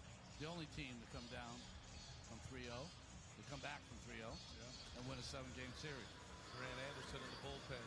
Pat Murphy invited Pedro Martinez, our own Pedro Martinez, to the clubhouse to try to get a little bit of an 04 magic in the clubhouse. Nice. They had never met before.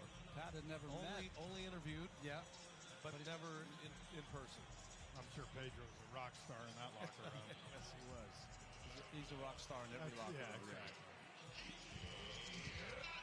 Well, Kike Hernandez, he's got company in the 3-homer postseason game category with Shohei Ohtani now. Hernandez, Chris Taylor, and now Ohtani. 3-homer games in the postseason. And they were all in the championship series as Kike Hernandez sends one deep into left center field. And Frelick will make the play, and the inning is over. The Los Angeles Dodgers are 3 outs away from their 26th pennant. Sasaki coming in. Contreras, Vaughn, and Frelick, the last hope for Milwaukee. This is the 2025 NLCS. It's presented by Loan Depot.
That's a trophy. If you win a pennant, Warren C. Giles Trophy for the National League champion. And the Dodgers are 3 outs away. Here is Roki Sasaki. He is 3 for 3 in save opportunities. He starts William Contreras with strike 1. Justin Dean in center, Pages to right as the Dodgers tighten up their defense. Dodgers up 5-1. Ohtani with 3 homers. And it's 0-2 on Contreras. The Dodgers weren't sure what they had in Sasaki when they called him back to the big leagues. Could he be an answer in the bullpen? He's become the capital A answer of that bullpen. Never had a save opportunity in his career until his first save chance against the Phillies in the division series. Then he saved back-to-back games. In a 2-1 game. 1-2 strikes, a count on Contreras. And a shot back up the middle. William Contreras keeps him quiet for now. His second hit, both have come up the middle. And a base runner to start the ninth for the Brewers. One of the few split fingers that has been put into play. Never mind for a hit. 2 in a row here for Contreras, his last 2 at-bats.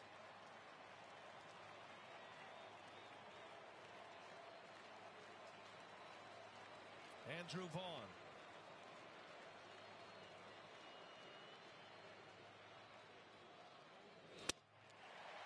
Sasaki wasn't perfect in game 2. In fact, he had to be relieved and trying to save the game for him and for the Dodgers. He had control issues in that game.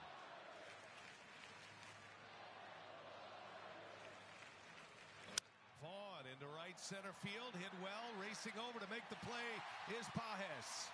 And the Dodgers are 2 outs away.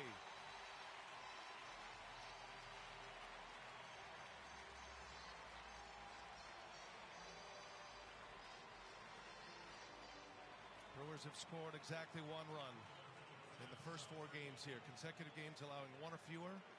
2025 Dodgers are on that list with an active streak of 4 with the Braves of 96. Frelick, first ball swinging. Dodgers would join that group with 2 more outs. Ohtani in line for a second win and a second postseason start. This is a double play chance. Out at second, no throw. So the second out. Frelick reaches on a fielder's choice. And 1 out to get for Los Angeles. Sasaki will have to go through Caleb Durbin.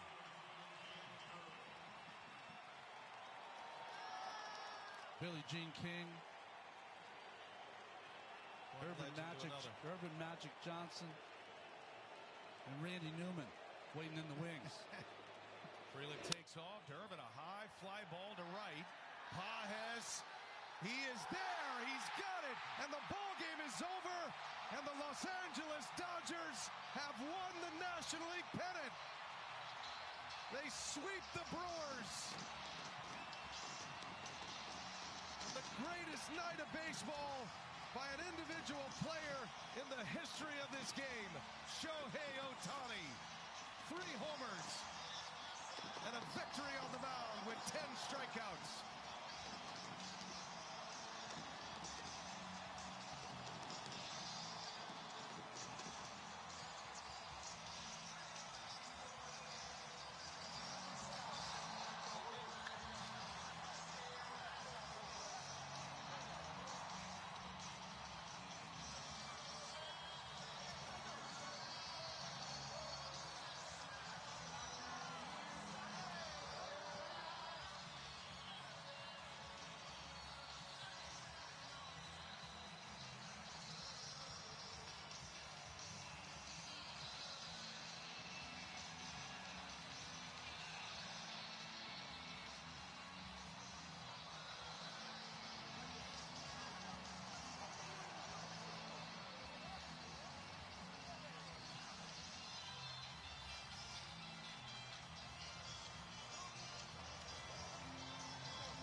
Well, you know, guys, we've been waiting to see that man right there in the postseason on the mound.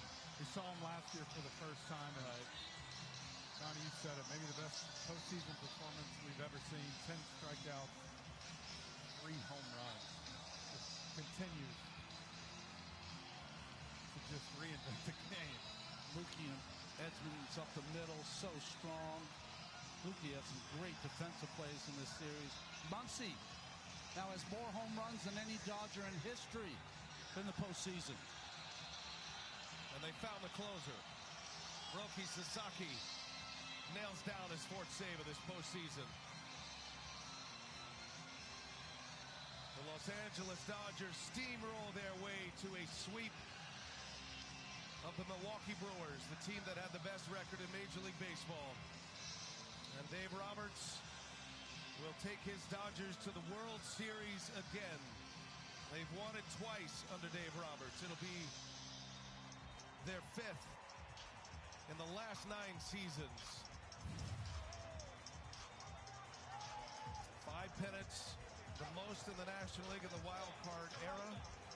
Braves, Giants, and Cardinals with 4. It's the 2nd ever sweep for the Dodgers in a 7-game series. Last time it was done in the World Series against the Yankees in 1963, in the early days of Dodger Stadium. I've been around pro baseball since I was 20 years old, played it for 15 years, and I've been in these booths for 20 years. Before the game the other day, I was just watching the Dodgers go through a simple workout. And I was just thinking to myself,